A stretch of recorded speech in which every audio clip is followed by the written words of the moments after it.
All right, good evening. I'm calling to order the June 20th, 2023 Fountain City Council meeting. Please rise for the Pledge of Allegiance.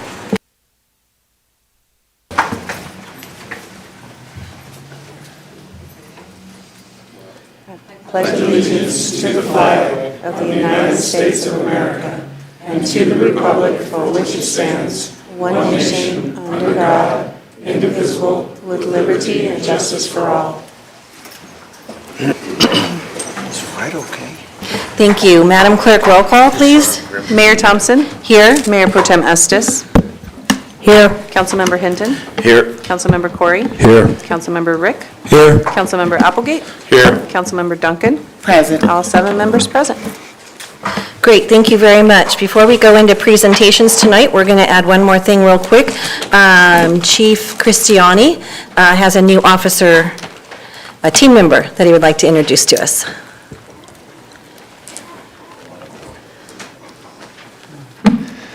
Good evening, Mayor and Council. Thank you, citizens. Yes, I'm very happy and proud to finally introduce our newest Beacon clinician. Her name is Sammy McFadden. She's comes to us from UC Health, of course. That's our affiliate through the Beacon program. Sammy, are you out of training yet? I am out of training on Friday. She's out of training on Friday. So anyway, she is fresh off of a very informative conference were you guys in South Carolina this time? We were in Washington. Okay, they went to a very informative and useful conference that we have sent. This is our second annual that we've sent our Beacon clinicians to. And they learn a lot, and I'll let her speak on that a little bit. But I'm just really here to introduce her, and the number 2 clinician is coming here in the next couple of weeks. We've got an officer that will be assigned to her. We finally figured that out. So everything's looking great for the Beacon and for the mental health support that our community needs. And I'll turn the floor over real quick to Sammy. She said a couple words. Welcome, Sammy. Thank you so much for coming by tonight. Thanks for including me. So I started with UC Health as a social work intern and moved into a position there working with ED and inpatient patients that were in crisis doing evals. And so I was able to see some of the gaps in service that we can provide when we're out in the community with the co-responders. So that's how I ended up here. Does anybody have any questions of Sammy? Councilmember Estes. Nope. Oh, thought we had a really great question coming up there. Okay. Very good, thank you. Thank you for the welcome. time, and I'm excited. Yeah. we'll keep you guys updated with her Just progress. 2 seconds, for people that are in the audience or might be listening online, take 2 seconds and explain real quick what a co-responder unit is and why they're so valuable to the community. Yeah, from a law enforcement perspective, I think everybody would agree that police officers aren't necessarily trained very well in mental health. Are we good? And so this program started with Fountain about 2 years ago, where we have a civilian clinician who's highly trained in her field or their field, and they ride with a police officer and they respond to mental health calls. The role of the police officer is simply to make it safe for her, and then she goes to work. She's got her computer with her in hand, and she goes to work with an evaluation and decides whether or not the person needs immediate help or continuing support, however long it takes. And that's the beauty of the program. It's not one and done. It's as soon as they have somebody, as soon as a client is on board with them, she will make sure that they are taken care of until the end of whatever they're involved in. Sometimes it's short term, sometimes it's long term, but that's the beauty of the program, is the follow-up that they can do. And it really relieves the officers from having to go hands-on. We don't want to do that. Jail doesn't solve any of these problems. If mental health is truly the basis of it, that's why we bring the clinicians with us, because they're the professionals. So that's really a snippet of the program. Well, I look forward to getting those weekly reports again with how many people they're reaching out to, and people we're keeping out of jail, out of the emergency room, and thank you so much for coming on board, and I'm excited about it. Thanks. It was good to meet you all. Thank you. Thank you. Okay, that takes us to Department Update in Transportation. Bob McDonald. And for anybody doing a presentation tonight, if IT didn't get to you, the clicker is not here, so you'll just have to ask them to go next. Okay. turn that on. I think we're good now. Good evening, Mayor and City Council, and everybody that came tonight. We're going to do a quick high-level overview for Transportation Division tonight and talk about just a few things that we are currently focused on and some things that are going well and some things that we are working on that need some help. So next slide, please. First thing I want to talk about is just our streets department and the 2023 paving season. So we've got some roads coming up. I've got a pre-con meeting or pre-construction meeting scheduled for next week for most of these projects that deal with the first three, which are Ohio Avenue, which is basically out, we plan on doing out from the railroad tracks all the way out to the park, which is near Verne Street. Is where that's going to be cut off. The next road is Fountain Mesa from Lake Avenue up to Cali Entrada. So where we stopped paving a couple years ago now on Fountain Mesa by Lake there, we're going to continue that up north to Cali Entrada with the funds we have. And then the next one paving is Main Street here in town in front of Aragon Elementary School, Ohio Ave, down to where the project is started or planned to start on Indiana for the new roadway down there. So we want to improve that roadway, especially going down the hill. It's starting to really get in pretty bad shape. And that'll end where the construction begins on the Indiana intersection. The next road is Progress Drive. The next three are chip seal roads. So the first one is Progress Drive, Link Road to Wilson. That's kind of down on the south area of town, just south of Link Road, and it's the southern portion of Progress Road that was paved probably about 6 or 7 years ago. And it's definitely due for a chip seal to preserve that roadway. Next road is Squirrel Creek Road, and that's from Jimmy Camp to Link Road. That's another one that was paved back in about 2015 or 16. We've performed crack seal on most of these roads, so that one is also ready for a chip seal to preserve that surface. That's become a very busy road with the Cumberland Green. A lot of people exit that area out towards Link Road to get out of the area. And the last one is Venatucci. Venatucci is up on South Academy Highlands, and that's just basic to our city limits, just to the north of South Academy, all the way down to the roundabout. This one is actually funded by FURA. I like to give them a big thanks because without their funding, they chose and their board elected to go ahead and fund the chip seal project up there.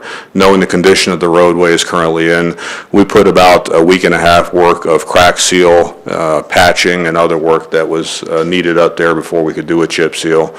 With the recent rains, we've had to go back up there and do some other work, but that is definitely in a condition right now that if we don't chip seal or do some type of a surface on it, we're going to lose that roadway pretty quickly with the amount of traffic that we see on that roadway on a daily basis.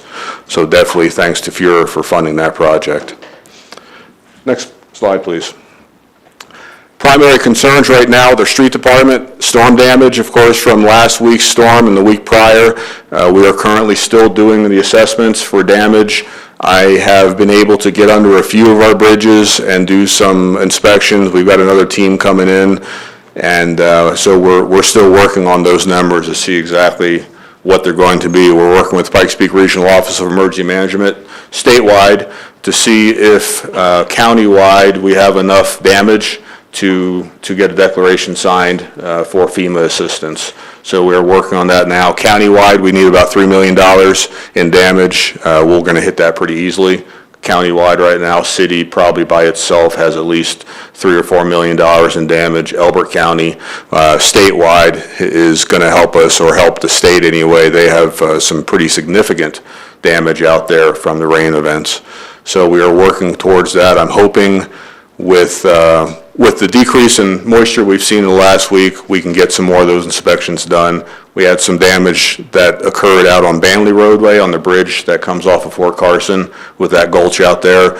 It's probably one of the worst visible, some of the most visible damage we've seen. We've got some roads settling out there on both sides of the bridge now that are getting a little bit worse. They're not a safety concern right now, but we're going to address those here pretty soon with some mill out and patching.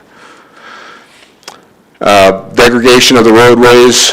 One of the big things that we're really having a problem with right now is keeping up with the roads falling apart. As I've probably stated since I took over this position, as we go longer and longer, and I know we're all looking for ways of funding more significant repairs and rebuilding of a lot of our roadways. As these roadways continue to fall apart, the patches that we're seeing are getting bigger and bigger.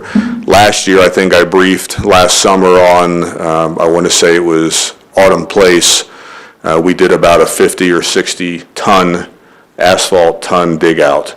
And again, remember that all our dig outs are by hand. All the asphalt that we put down, we don't have any paving machines, so everything, we dig them out with the machine, we put all that asphalt down by hand, and then we have a roller to roll it. So it is significant work. This year we surpassed that on Park Glen Drive. About 2 weeks ago, we did it was almost an 80-ton patch on Park Glen right off of Cross Creek. And that was a week-long patch. That's another thing that we're really seeing as these patches get bigger and bigger. Of course, it takes more and more time where we could do 2 and 3 patches in a week. Now, a lot of times we're doing one, or maybe we're doing one patch and completing it, we're starting another patch. The handwork that we have to do is significantly increasing the amount of time that it takes.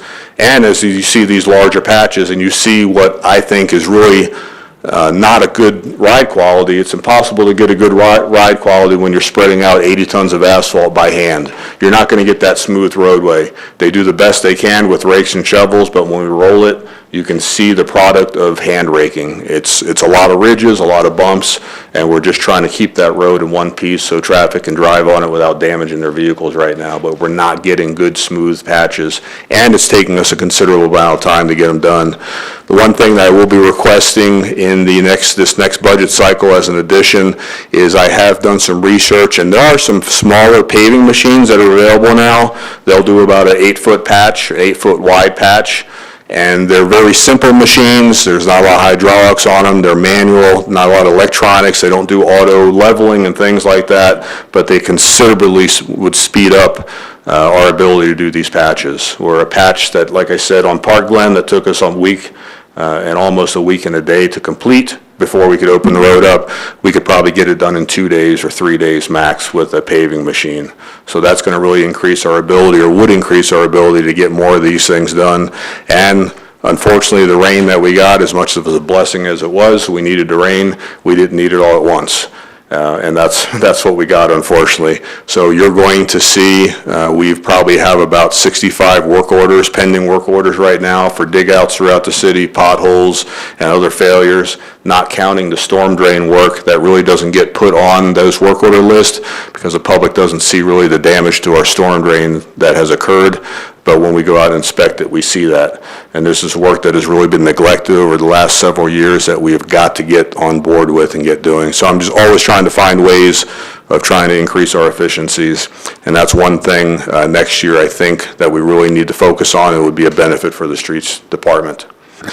Price-wise on those, we're looking anywhere about 55 to 70 grand is what I'm seeing right now for a small paver. Staffing, again, I've talked about this in the past, and staffing is always an issue with us with basically an 8-man department right now, full-time employees. It is hard, especially over the summertime. Everybody wants to take vacation. We have people off, people get sick. So on average, I average about a 6 or 7-man crew. With that, I basically have one crew. I can't split that crew up when we do a major dig out or any type of major work because the people aren't there to do traffic control and get the work done. So I am always going to be crying and asking for more personnel if I can get them. So that's definitely a major concern with me. I'd like to be able to field consistently 2 teams where I can have one team focused on asphalt and one team focused on storm drain, especially for the next couple years before it really starts falling apart on us. Next slide. Fleet department. Currently, one of the priorities we're working on right now with the fleet is assessing our vehicle needs citywide. In 2018, when we had that big push based on the hailstorm damage, we replaced a lot of vehicles very quickly because a lot of the vehicles were totaled and we had to get new vehicles. We are going through a lot of those vehicles now and just doing really a case-by-case study to see was that the right vehicle for that position. So there are a lot of vehicles that we are probably next year, as I get with the department heads, we're going to be going through these and ensuring that a position that has, say, whatever, 3 or 4 3/4 ton trucks, can we get away with having 2 3/4 ton trucks and 1 1/2 ton? Save fuel. They're much cheaper, of course, to operate and to maintain. and we're currently holding one full-time position open in fleet right now, just based on needs. We haven't seen right now the need to fill that position. One of the benefits of replacing our fleet and updating our fleet as we have is we've really seen a decrease, of course, in the maintenance needed, especially on our small vehicles. It's also been a big benefit that City Council has allowed us to update even a lot of our heavy vehicles. So a lot of our dump trucks and our heavier vehicles that have been replaced now, of course, they just don't break down like our old ones do. So we're seeing less work than we have in fleet. So we've kept that position open until we see a need to fill it. Next slide. Public transit. We've got the new buses out on the street now. Both of them are deployed. We're really getting some excellent feedback on those buses. They hold 8 passengers, which is working out really good for us right now. We're currently running the Zero Air for Cleaner Air campaign. We were awarded a grant through the state for that program to offset the cost. So it's basically free rides on the bus right now through the end of August. And we are seeing a dramatic increase in our ridership. Even over the summertime, last year we also did this zero fare. Throughout the summer, we were awarded the same grant, and from the numbers we're looking at this year from last year, we're about 40% higher than we were last year for the same program. So we're looking and hoping. Right now, we're not filling these buses up. We've got 4 or 5 people, but looking at our ridership every week, we are seeing a large increase in our ridership. So we're hoping, as long as we are providing a good service to the public, once the zero fares end, they'll continue using our transit system. So, and next slide. That is all I had. Any questions? Yeah, just to let everybody know, Mountain Metro is doing free fares too, so they can get on the bus down here in Fountain, go up to the transfer station at the college. Absolutely. And get on and go up there and do your stuff and then ride right back down for free. Absolutely. So hopefully they'll come down here and spend their money, right? But, it seems like the small paver really is going to essentially pay for itself.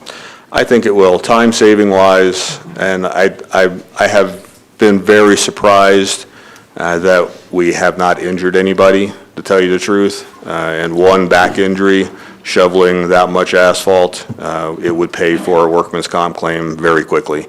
So those guys are out there. If you ever really want to see a hard day work, go out there this time of year when the temperatures are about 90 degrees and the crews are shoveling 300-something degree asphalt.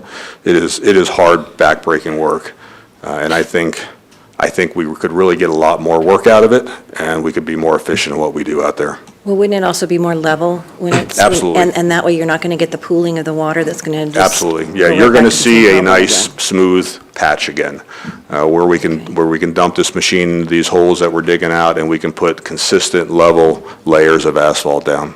Okay. I got 2 lights on up here. I'm not sure who rang in first, so, Go over there. okay. Councilmember Yeah, Applegate. because a lot of people wouldn't even think about it. Could you explain why sometimes when the asphalt pops out, it's merely the top overlay and it comes out, in some weird random design right out of the middle of nowhere when there was no crack there before? And, we know they probably put down tack oil and we know they've done everything they could do. How does the rain pop those out?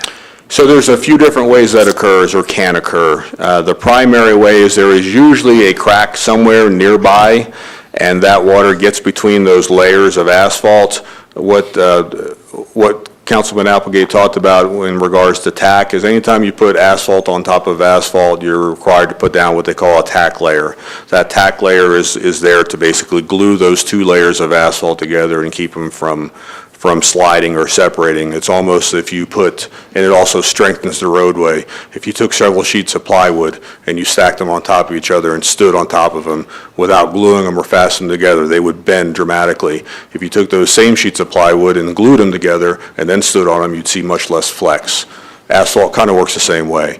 So that is the primary reason is you're getting water in there. The thing with tack, is I see a lot of contractors put too much of it down. If you put too much tack down on a roadway, it actually creates kind of a slimy layer in between there, and those layers never really bind properly. Sometimes you see too much tracking over top of a tacked roadway, and although they tacked it properly, the tires from the trucks drag it up again because it was driven on too early before it actually cured properly.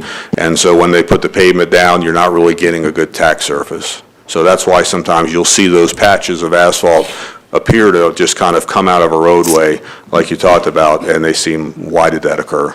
And nothing you can do about preventing that? Not after, it's just after happens. you're reacting to it Right. because it's too late. Thank you. You bet. So that's when people go on Facebook and say, they put down a patch and it just popped out. Yep. Yeah, okay. Well, thank you for the explanation. Councilmember Rick? Yes, so two things.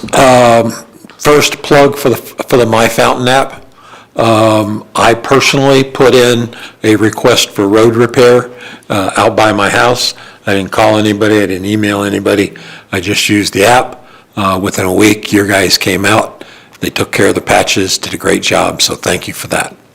Absolutely. Secondly, since you are looking for vehicles to turn in, and since the city manager and the deputy city manager aren't here, I'll volunteer their vehicles for you to save some So money. let it be written, so let it be done. I'll teach them not to show up. That's all I have, Madam Mayor. That said, is there any comments online from them? No. They're like hitting the button, raising their hand back there online, right? Wait a minute. Yeah. But I would like to think, I don't know if you did it or who did it, but there was a huge pothole when you're leaving Walmart.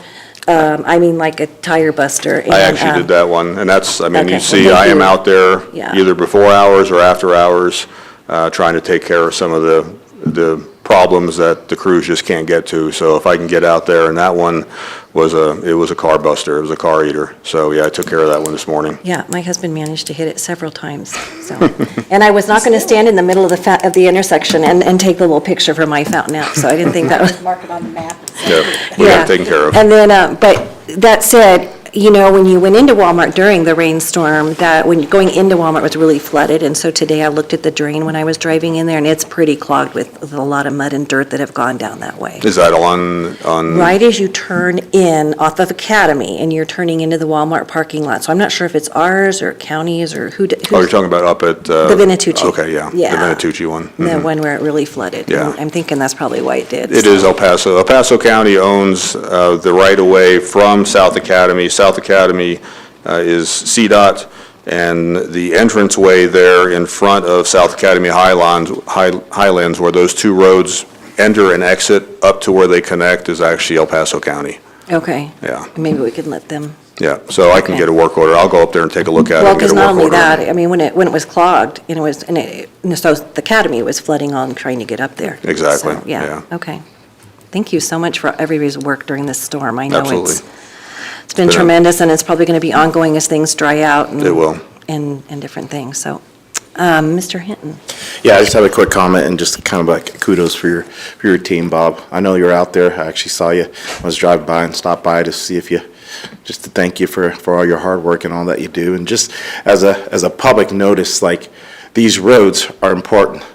Our first responders right on these roads, our fire, our police, and they got some heavy vehicles, right? And so we need to do our best that we can as a city to try to maintain what we have, because I think Bob has already beautifully, expressed that as time goes by, these roads will break down.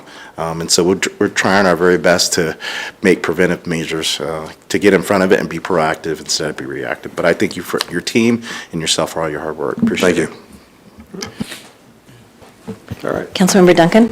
Okay, couple of questions. You identified some concerns that you have with your department with the staffing. Is that something that we've already put in our budget, or it needs to be I added? plan on putting it in for next year as an addition to that. Yeah. Okay. And also with the equipment that you need, is that? Correct. Okay. Just want to check on that. You Thanks. bet. All right, any other questions from anybody? All right. Any questions from anyone in the audience? All right, thank you very much, appreciate it. And Thank Thanks you. again for all the hard work. All right. That takes us to the homeless update from Tish. Okay.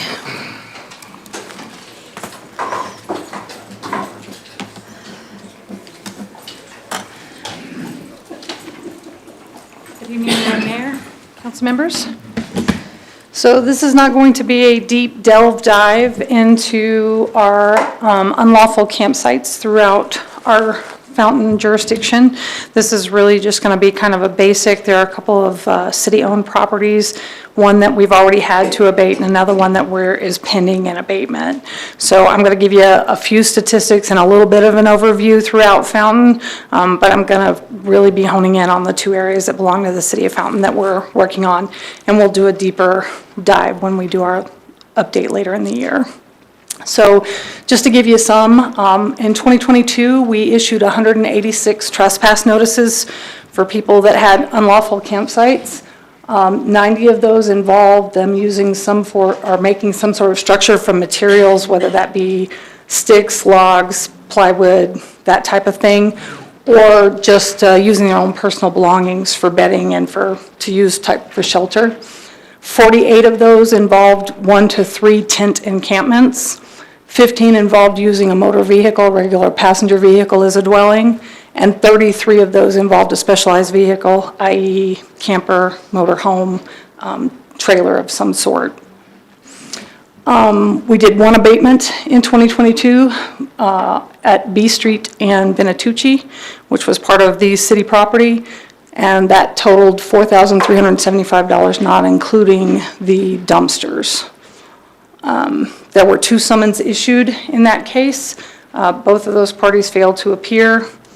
There is a warrant out for them on that part.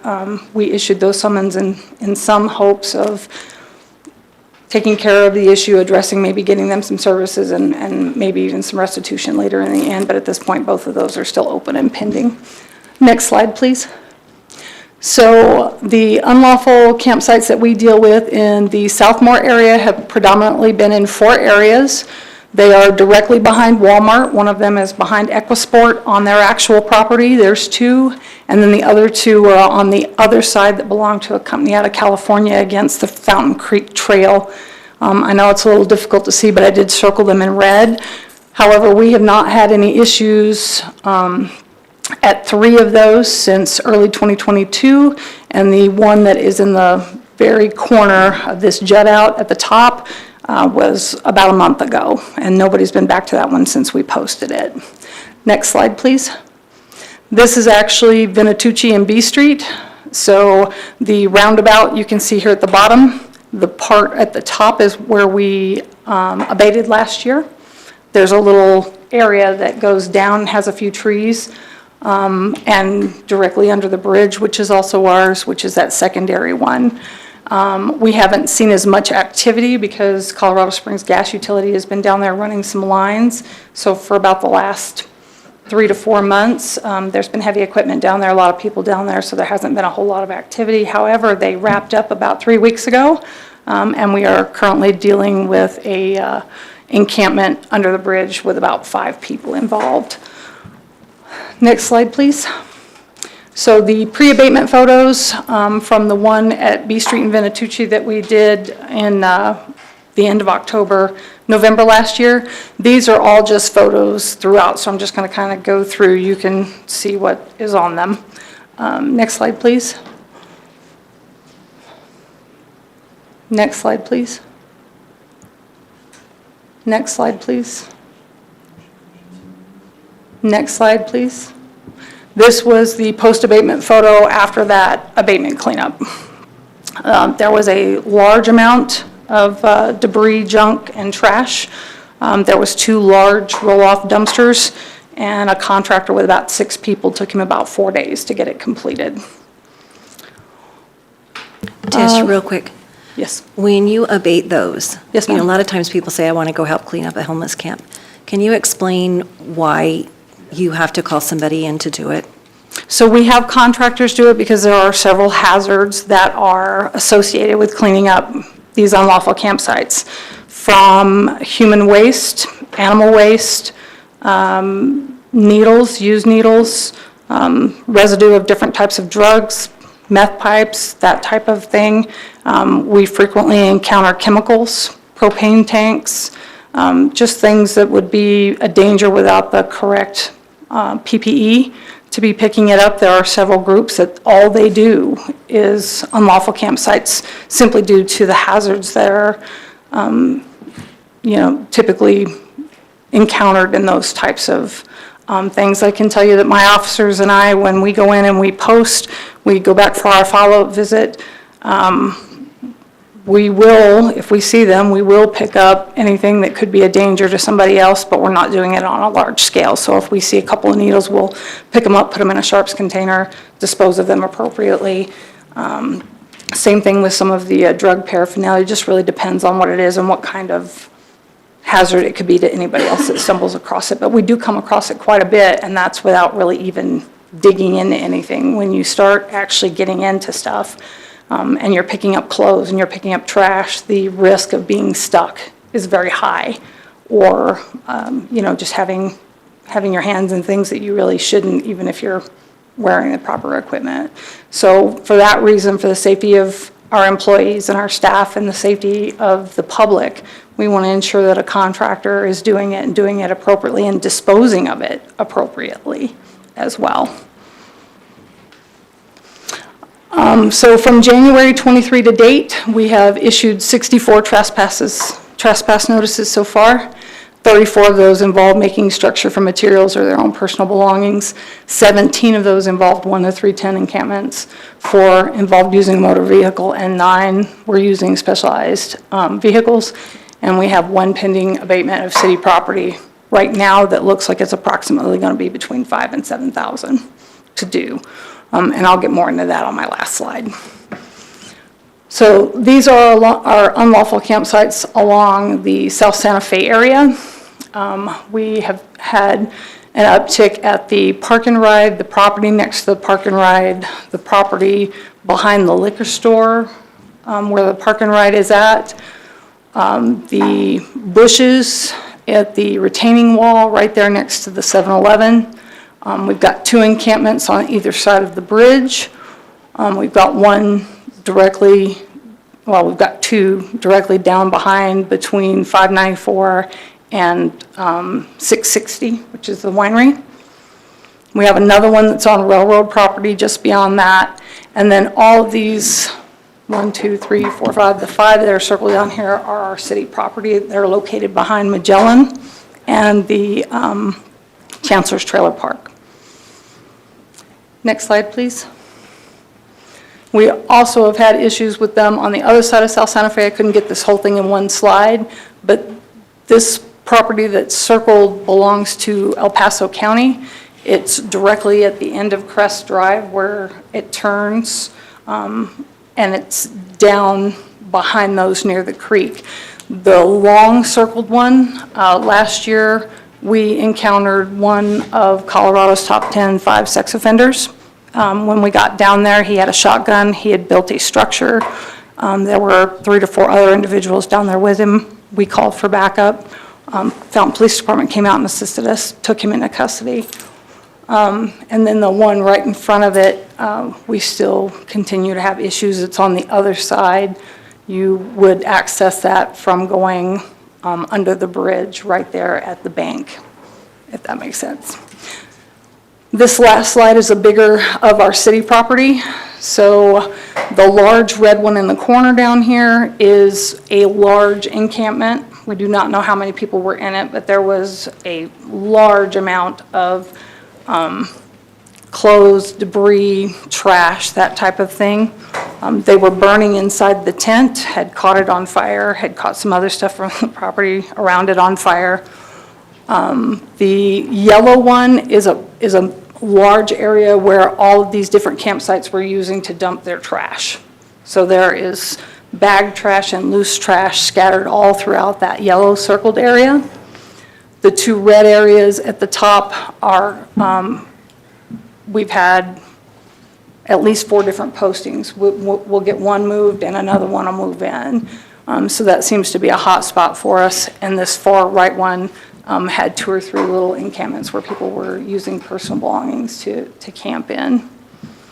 So all of these areas are going to need to be abated. Next slide, please. So both of these were one campsite that was in one corner. Next slide, please. We got them moved, and then this one moved in shortly thereafter. This was taken in April, front and back side, so you can see where they've drug up all of the logs and debris to put up against the tree so that you can't see it unless you're coming at it from the other direction. Next slide, please. This is the large one that we were talking about. So when we came up on it, they're using a variety of tarps, blankets, different things that they had put over this, draped over this tree. And then inside of it, they had their campfire inside of it. Next slide. This is where the coverings were taken down. Basically, when we come across them, we will post them for an appropriate time frame, which is required. When we go back for our follow-up visit, if no one is there, then we will remove the structure to the best of our ability. Obviously, again, we're not taking it all out, but this was what was left of that particular one. Next slide, please. And then these are pictures of the large area where they were using for dumping trash. Next slide, please. Next slide. Next slide. And next slide. So all of these are different areas. They are not different views of the same area. And this is not all of them. A couple, Mr. Rick went with us to go down there and take a look at some of this stuff. Mayor Thompson came down with us to take a look at it. The pictures just do not show the gravity of the situation and the area that needs to be cleaned. The area is not really accessible by vehicle. It's kind of landlocked. Magellan has agreed to give us some access to get back there, but whoever the contractor is that takes this is going to be doing a lot of walking trash to areas. There's a lot of deadfall. There's just not a real good way to get down and into all of these areas due to that constraint. So in summary, our unlawful campsites continue to be an area of concern, especially in this lower South Santa Fe area. The majority of them are in that area, and they tend to be the same people that we're contacting over and over again. They just move from one to the next. The cost for both private property owners and the city of Fountain are obviously an area of concern.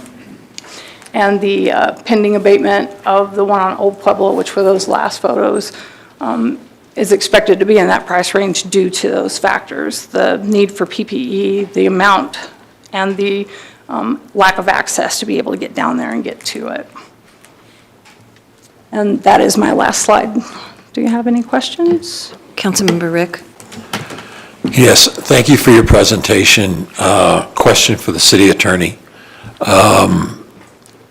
Colorado Springs Utilities was down, and they said they passed the ordinance in Colorado Springs making camping illegal within 100 feet on either side of the shore of creek beds.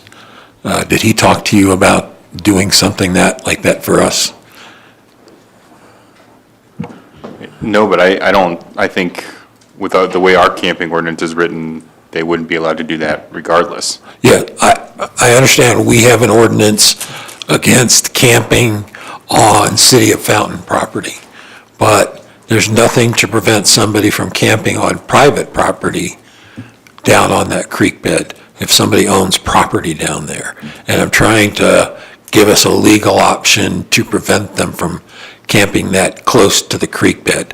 And it's not just, well, I don't want them around. As we've seen just recently, those creek beds will fill up in a heartbeat and people could die. And I think we could make the case for a public safety. We're trying to prevent the loss of life by preventing people from camping that close to the creek beds. Just to add to that, we did go back before the flooding really started and after the flooding started to check on the individuals that we're aware of that stay in those areas. When we went back down after the floodwaters had receded this last time around, we had 8 of those camps were gone. You couldn't even tell the landscape anymore. It had been changed so drastically by the flooding that if it weren't for knowing where our points were, you wouldn't have even known that that's where that had been. I did take some pictures, but I wasn't going to bring that to this. So there is a legitimate concern to that. In answer to the private party part of it, most of our private property owners, once they're contacted, I have standing letters from most of them that they are not allowing anybody to do this on their properties. So we're going at it the same way we would if they were on city property.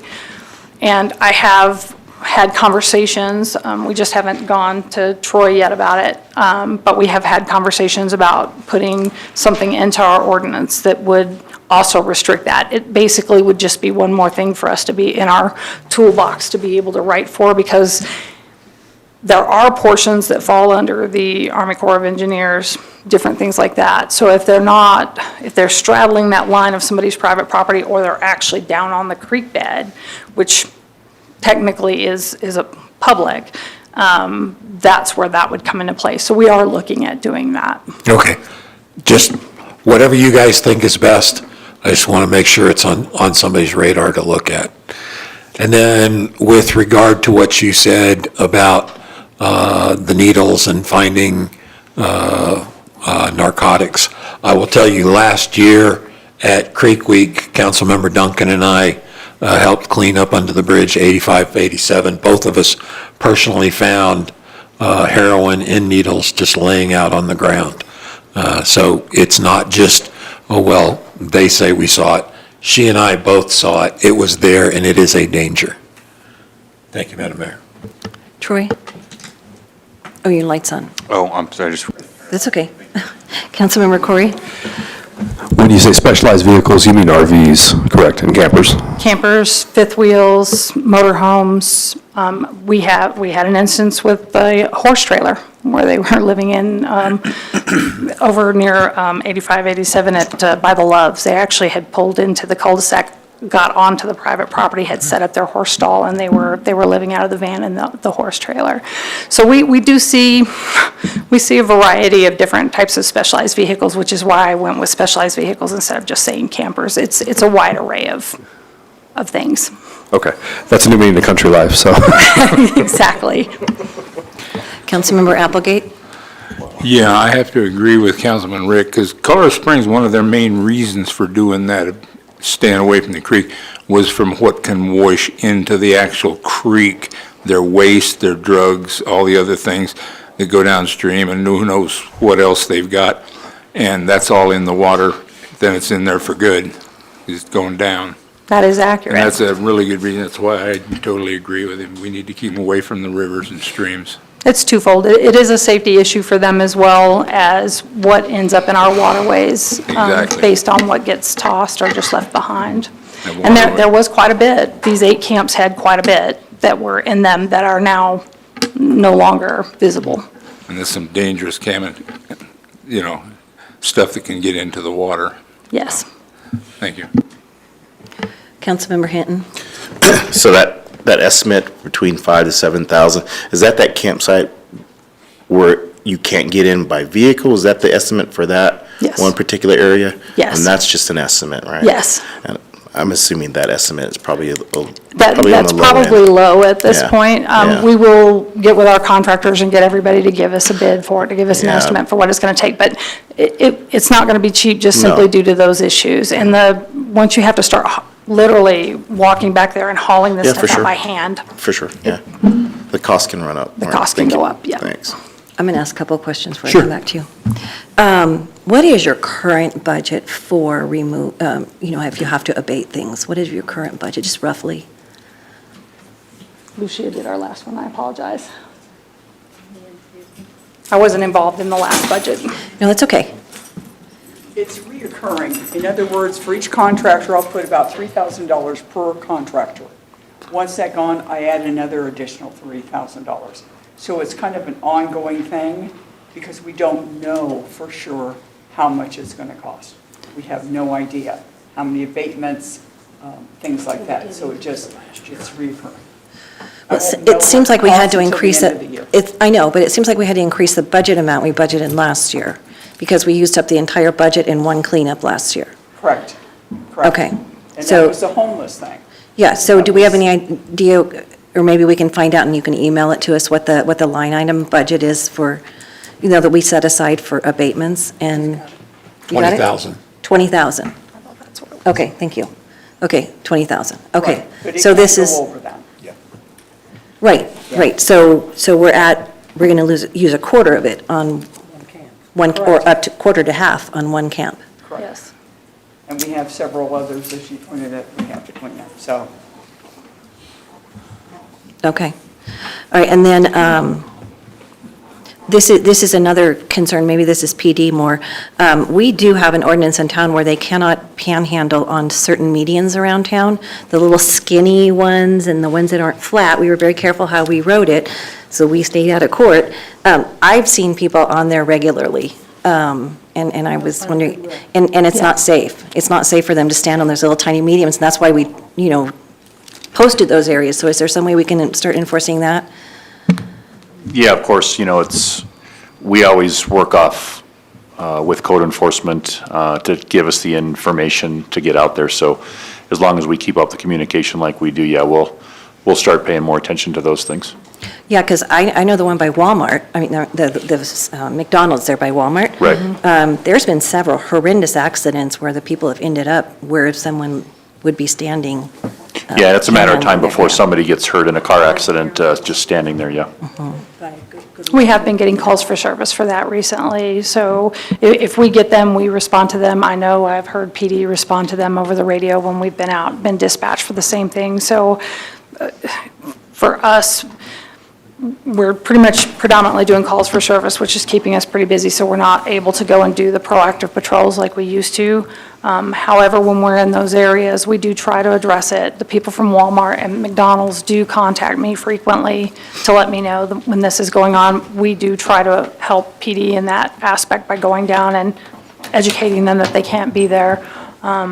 We could write summons if we needed to. Most of the time, they go ahead and they leave, but then after we leave, they come back. So PD and our department both have been working closely trying to work through that entire process of people loitering and asking for money on the medians and even in the Walmart and McDonald's parking lots. It's gotten to that too. Yeah, I'm just more concerned about the safety of them on Yeah. the median. So if nobody gives them money when they're standing on the median, Yep. they're not going to stand on the median. Okay.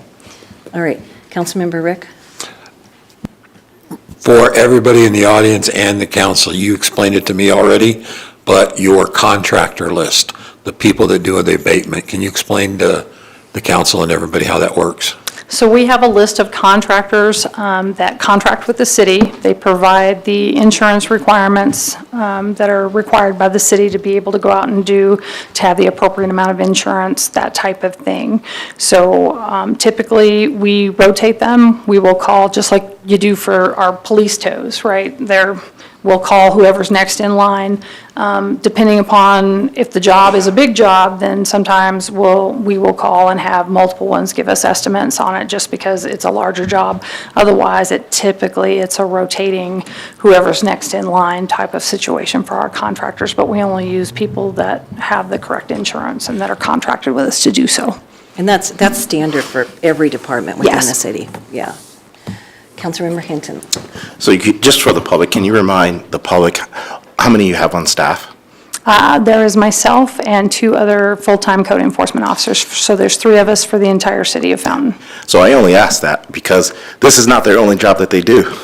Encampments, there's other things that are on their job description and what they do, but they spend most of their time on encampments. And so just for people to know that when you have an issue and you want code enforcement, it will take them a little bit of time to get out to you. Thank you for acknowledging that. And there's also a legal process that I think frustrates people. And I totally Yes. get that, because we all try to be patient, and say it's weeds, right? We can hear them growing. They're in our backyard going, yes, yes, yes, yes. Yes, ma'am. Yeah, and so when you call, there's a process for anything, and that's legal rights people have. So if you waited real patiently for, say, your neighbor's weeds, and then you call code enforcement, it's not going to get done overnight, because we have a process, and every one of these, like you were saying, you're posting, and then we have to go through the process, and we have to do this and that. So So just everybody, please be patient as we work through that process, because, you know, we want to respect everybody's legal rights. And, yeah. Do I get a gold star when I leave tonight? So, okay, are there any further questions from council on this? Councilmember Duncan. Okay, I just want to thank you for all of your hard work and, you know, your staff. I've used code enforcement, you know, with renters, and, you know, one thing I'd like to say is that we need to start first by talking to our neighbors, right? And, because sometimes it's just a simple, can you cut your grass? You know, I've had to just go knock on the door and say, you know, I have a small child and I have a dog and I don't want snakes in my yard. Can you please cut your grass? And they'll cut your grass, you know, to help out with all the calls that we get. So I do appreciate everything that you and your staff are doing. I want to talk about a question about the Creek Week. We discussed that we have a lot of people that are out that are helping clean up during the Creek Week.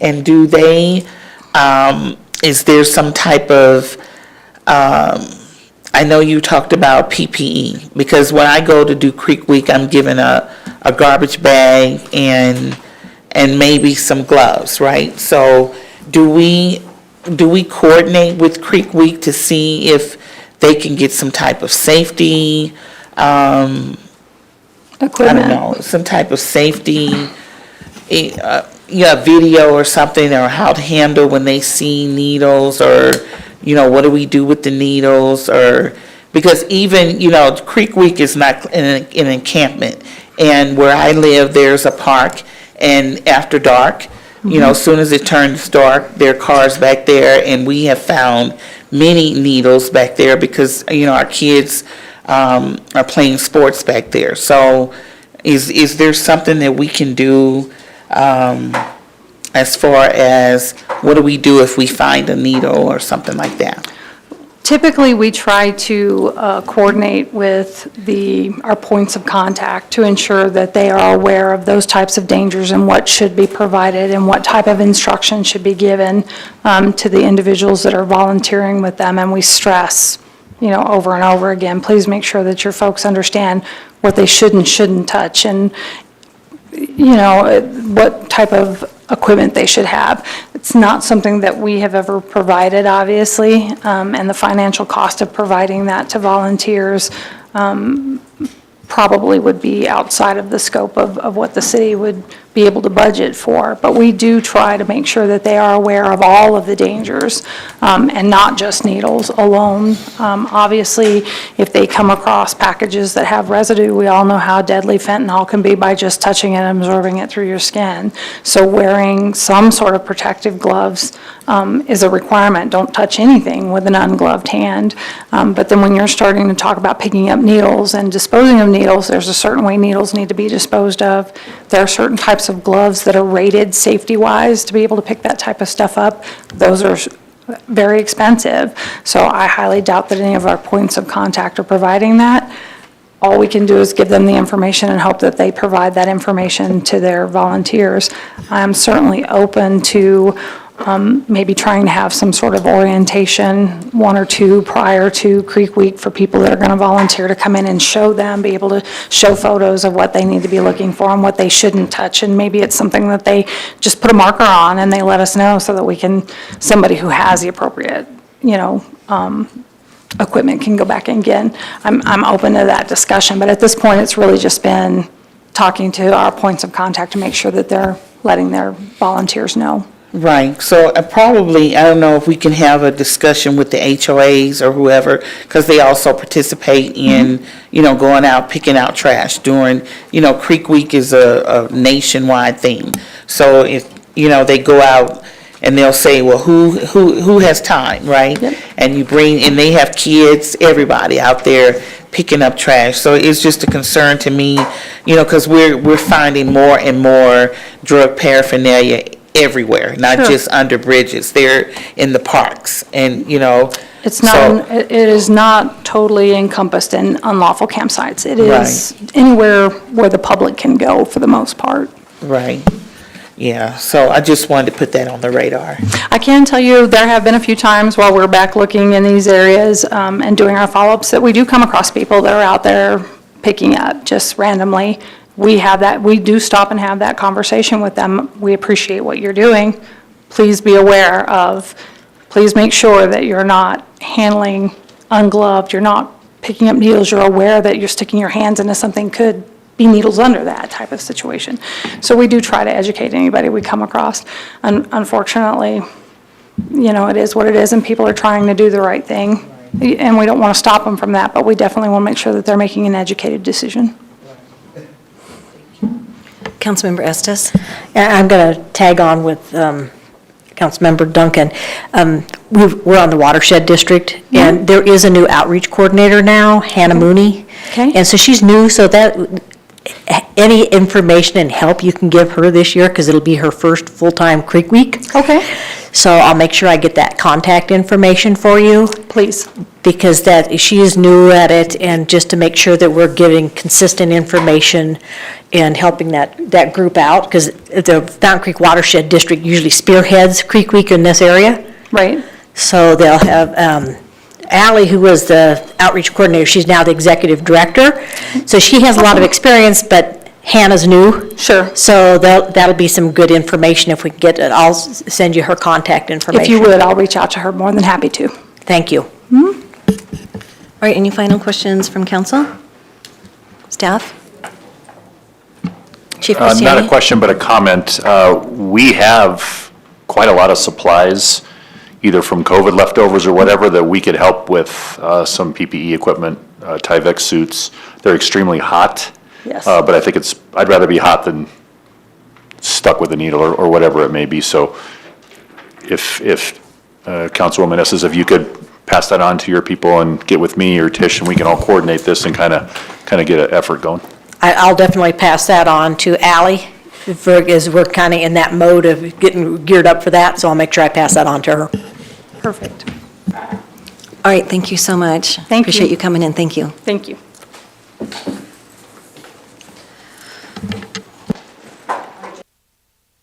That takes us on to item 4.2, Board Commissions and Committees. Appoint one regular member to the Heritage Maintenance District Board. Is there a staff member handling that, or? It's me, Sylvia. Madam Mayor. Thank you. Mayor and City Council, just real quickly, as you know, our Heritage Maintenance District Board was created when Heritage was first in our city limits, around 96, 97 is when the board was created. Since then, they have had pretty much the same members, and luckily for us, our ordinance allows for those terms to continue. It's been rather difficult to find volunteers to serve on this board. So we did manage to get an application from Mr. Joe Grigg, who was unable to attend tonight, but he's very interested and is a current resident in the Heritage subdivision. Great, it's exciting. I was excited about him coming up with maybe a 50-year plan for them. I think that's a great idea. And maybe they can include that park there they've been wanting to get there. So, all right, what would council like to do with this? Councilmember Corey. I'd like to make a motion to approve Joe Grigg as a regular member to the Heritage Maintenance District Board.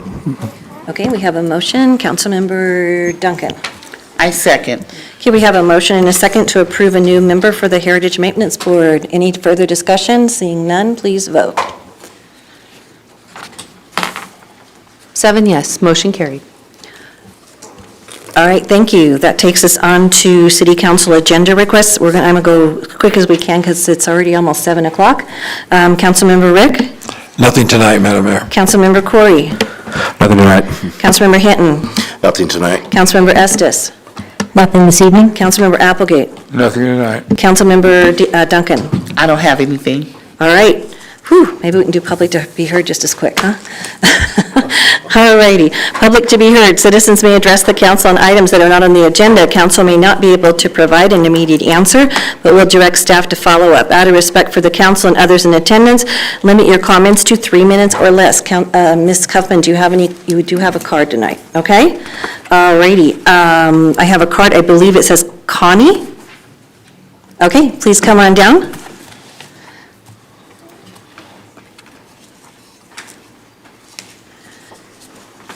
Good evening, council. My name is Connie Weisenhunt. I'm the owner and operator of Connie's Cupboard.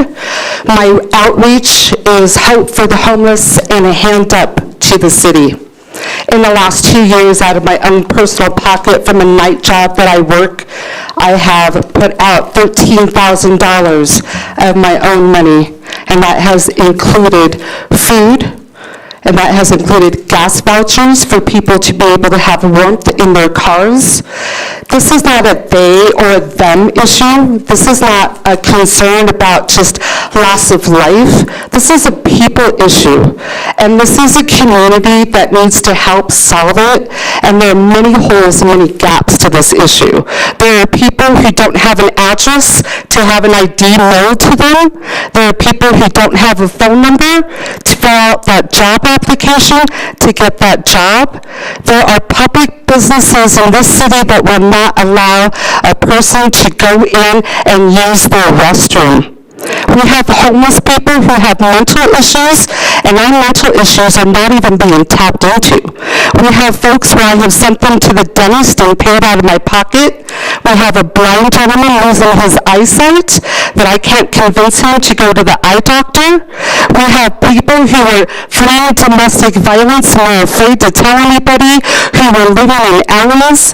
These aren't people who are just trying to be a distraction or to upset you or offend you because we have to pick up some trash. This is survival mode. These are God's people. These are our people, and as a community, we need to find resolutions to solving this. I have taken a lot of that out of my pocket, out of my choice, because I care, because it's the right thing to do. And I just want everybody to know that these are not just them or they. I just think that there's a housing issue. There is a housing issue, and when I take people to the shelter in the Colorado Springs area, they don't want them there. They say, why doesn't Thornton have a shelter of their own? Why don't we? In the winter, I can't even seem to be able to find out what churches or fire stations open. I open up my store. I got with Red Cross and Salvation Army, and I learned what the rules were, and I stayed 3 days in my store, and people knew that my store was open. We've had a gentleman who just had his feet amputated because he got frostbite. I did my second fundraiser for his family. I raised $800. The community helps. They bring me clothes. They bring me food. They give me resources. There are people in this community that are not offended by homelessness. I'm just wanting you to know it's not a disease. It's not. It's sad that we have that trash out there, but I've been out there. I've cleaned it up. I put a request on Facebook. I got 12 volunteers and the homeless gentleman. Please wind up your comments. And the homeless gentleman who also came and helped. But I'm just saying people will go where people are to try to get help because people should be helping people. Thank you. Thank you very much. Are there any comments from anyone online? No comments tonight, ma'am. Are there any comments from anyone else in the audience? All right, we're going to move on to the next item, which is the consent agenda. All items under the consent agenda are considered to be routine and will be approved with one motion. There will be no separate discussion of these items unless a council member or citizen so requests, in which case the item may be removed from the consent agenda and considered separately at the discretion of council. What would council like to do with consent agenda items A, B, C, D, and E? Councilmember Rick? Move to approve the consent agenda as written. Councilmember Estes? Second. Okay, we have a motion and a second for approval of the consent agenda, items A through E. Any further discussion? Seeing none, please vote.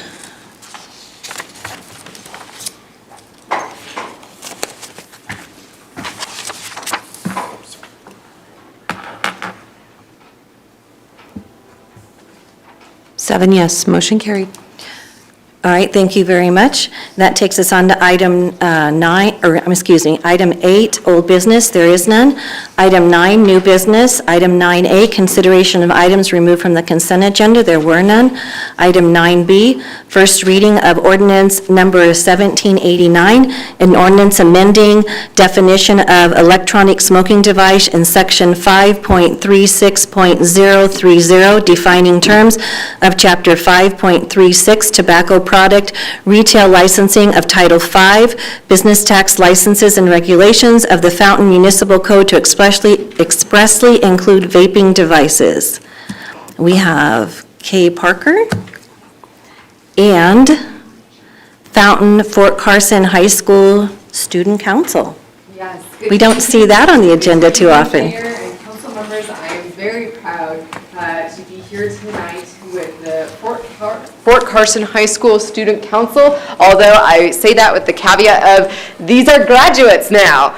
They have just graduated, and nevertheless, they were so motivated by this project that they agreed to come and present even after no longer being with the high school. So very proud of them, and I want to say that this tonight, this was their brainchild, this was their idea.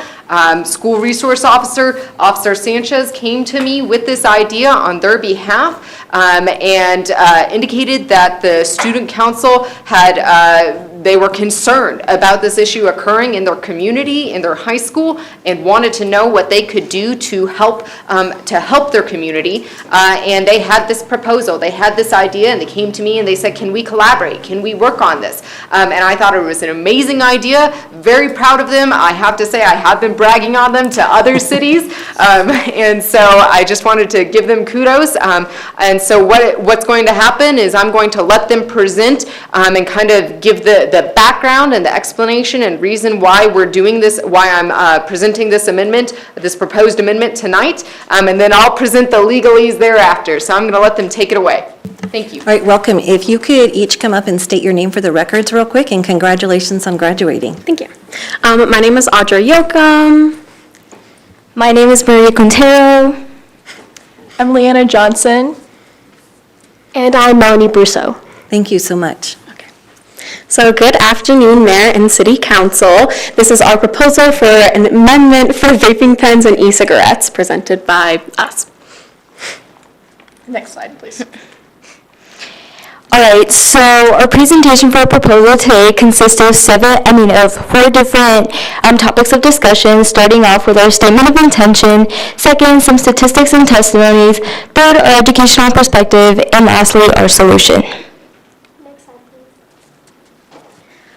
So while we are here, as Fountain Fort Carson seniors, we approached the City Council today to address the pressing issue of the abundant use of vaping devices at our school. Thus, establishing a need for more inclusive language detailing vaping devices in our city ordinance and to allow for more effective and educational consequence, not just for our school, but across the whole city. So we wanted to start off with the statement of dangers just beyond nicotine. According to the National Institute of Drug Abuse, Dr. Kevin Walton, to summarize his statement on the dangers of vape pens. Essentially what are vape pens are the same that you would find in your flute flavorings. However, instead of digesting them and them being processed through your liver, you're ingesting them directly into your lungs by inhaling them, making them a lot more toxic to your body. Next slide. In correlation with Dr. Walton's point, we've observed that the usage of e-cigarettes at school only continues to progress to younger students. Specifically, at Fountain Fort Carson High School, we've observed that the ratio of underclassmen using e-cigarettes compared to upperclassmen is much greater. Therefore, this was to indicate that the lack of interest that our future generations are beginning to develop for their own personal growth or knowledge simply because they're engaging in these erroneous addictions, because it should develop to a further consequence. So we've determined this to be a threat to our education. Okay, so here are just some examples of the type of electronic smoking devices that we'll be talking about today, so you can visualize exactly what we're talking about and why they're so easy to kind of hide away. So we have the typical vape pen, a Juul, an e-cigarette, and you can go to the next slide. And then these are more popular, which is a dab pen, a pastel cartel, and a puff bar. And to keep in mind, these are all about like that big, so they're pretty small, pretty easy to hide. And just one thing we really want to address, it's the common misconception that pens are this really bulky, obvious object that students are pulling out in class, like they should very easily be caught. Next slide, please. But there are a lot more creative ways that students have found to hide it. For example, they can be in your hoodie pocket and you can smoke it through a hoodie string, or it can be a highlighter that you're simply keeping in your pencil pouch. And for example, jewels do appear to look like a USB drive, so they can be quickly overlooked.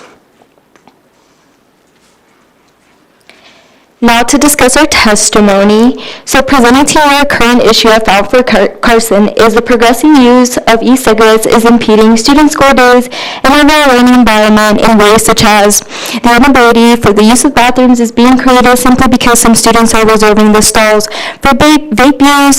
Some unpleasant odors are dispersing into our hallways coming from our bathrooms. And lastly, the need and interest that students have for engaging in smoking in the bathrooms is interfering with not only their learning process, but that of other students simply because them waiting for a bathroom is it takes super long time with just getting into their class time. Next slide. Therefore, we've distinguished that some cliques have begun to form in our bathrooms, this meaning that the same students are being identified as those who persist to use e-cigarettes in the bathroom.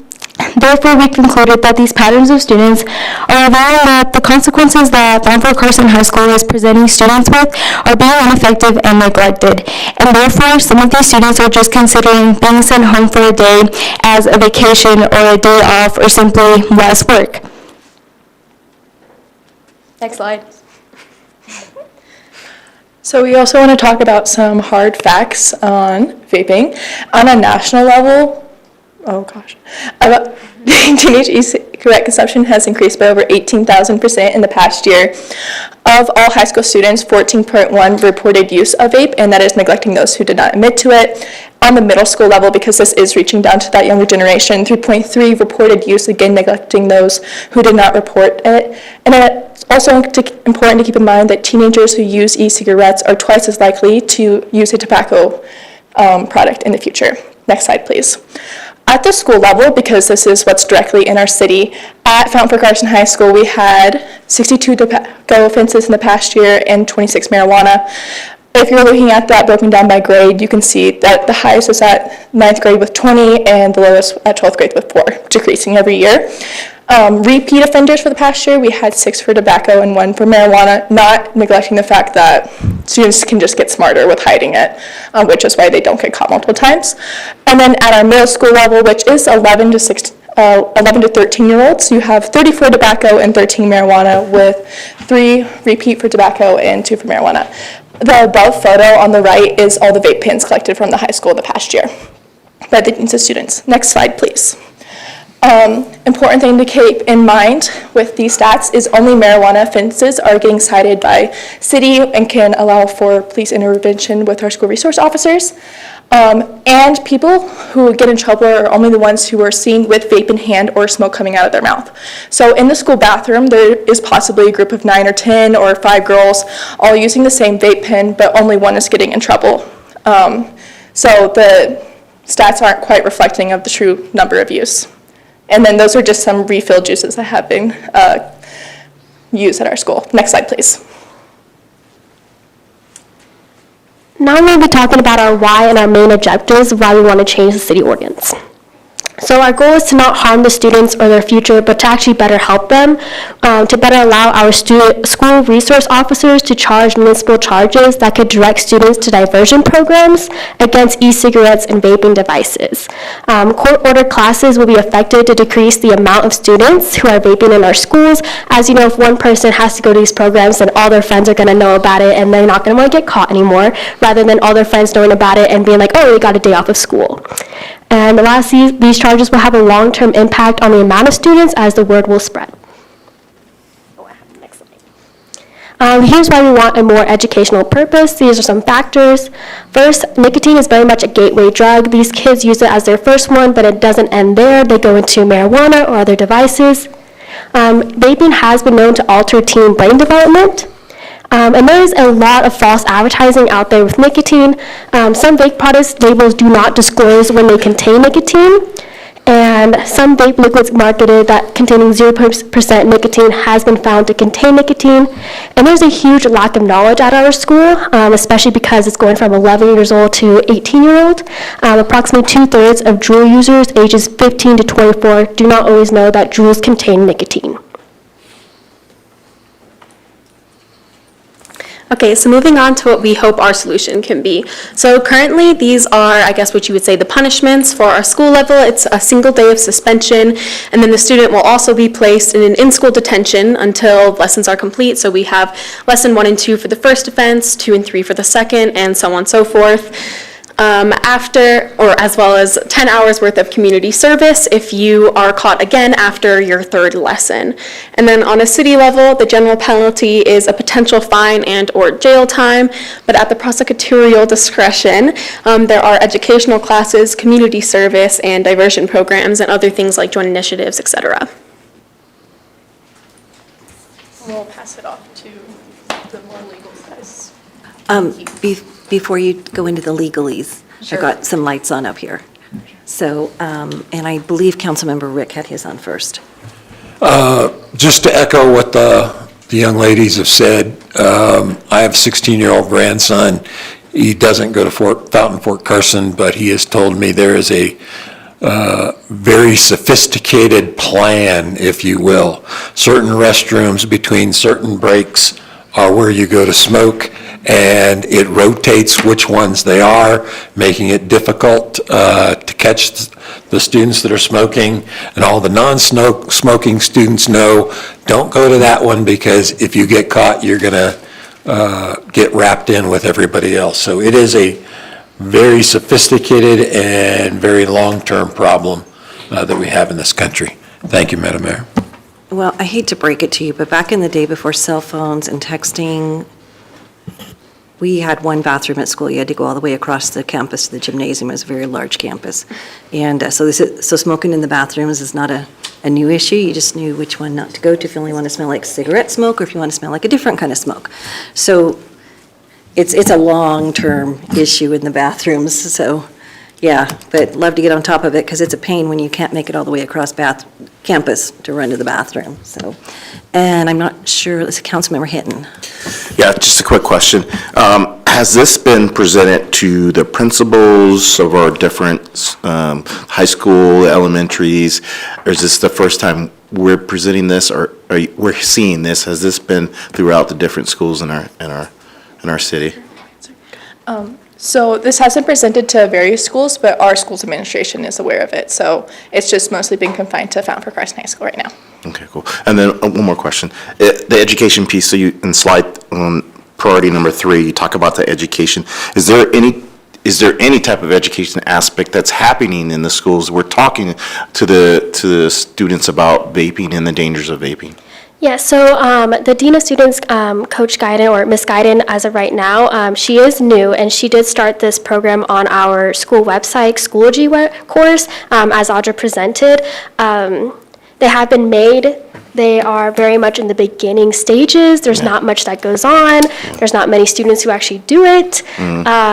So yes, so I know that Coach Guiden is making a very big effort to push that, but it hasn't really been taken over or been any effective. Right, because we can talk legal stuff all we want, but the key is going to be the educational piece. I think that's the most important part there, is educating our youth on the dangers of vaping and bringing in guest speakers, whatever that looks like. I don't know what that is, but I think the education piece will help out a lot.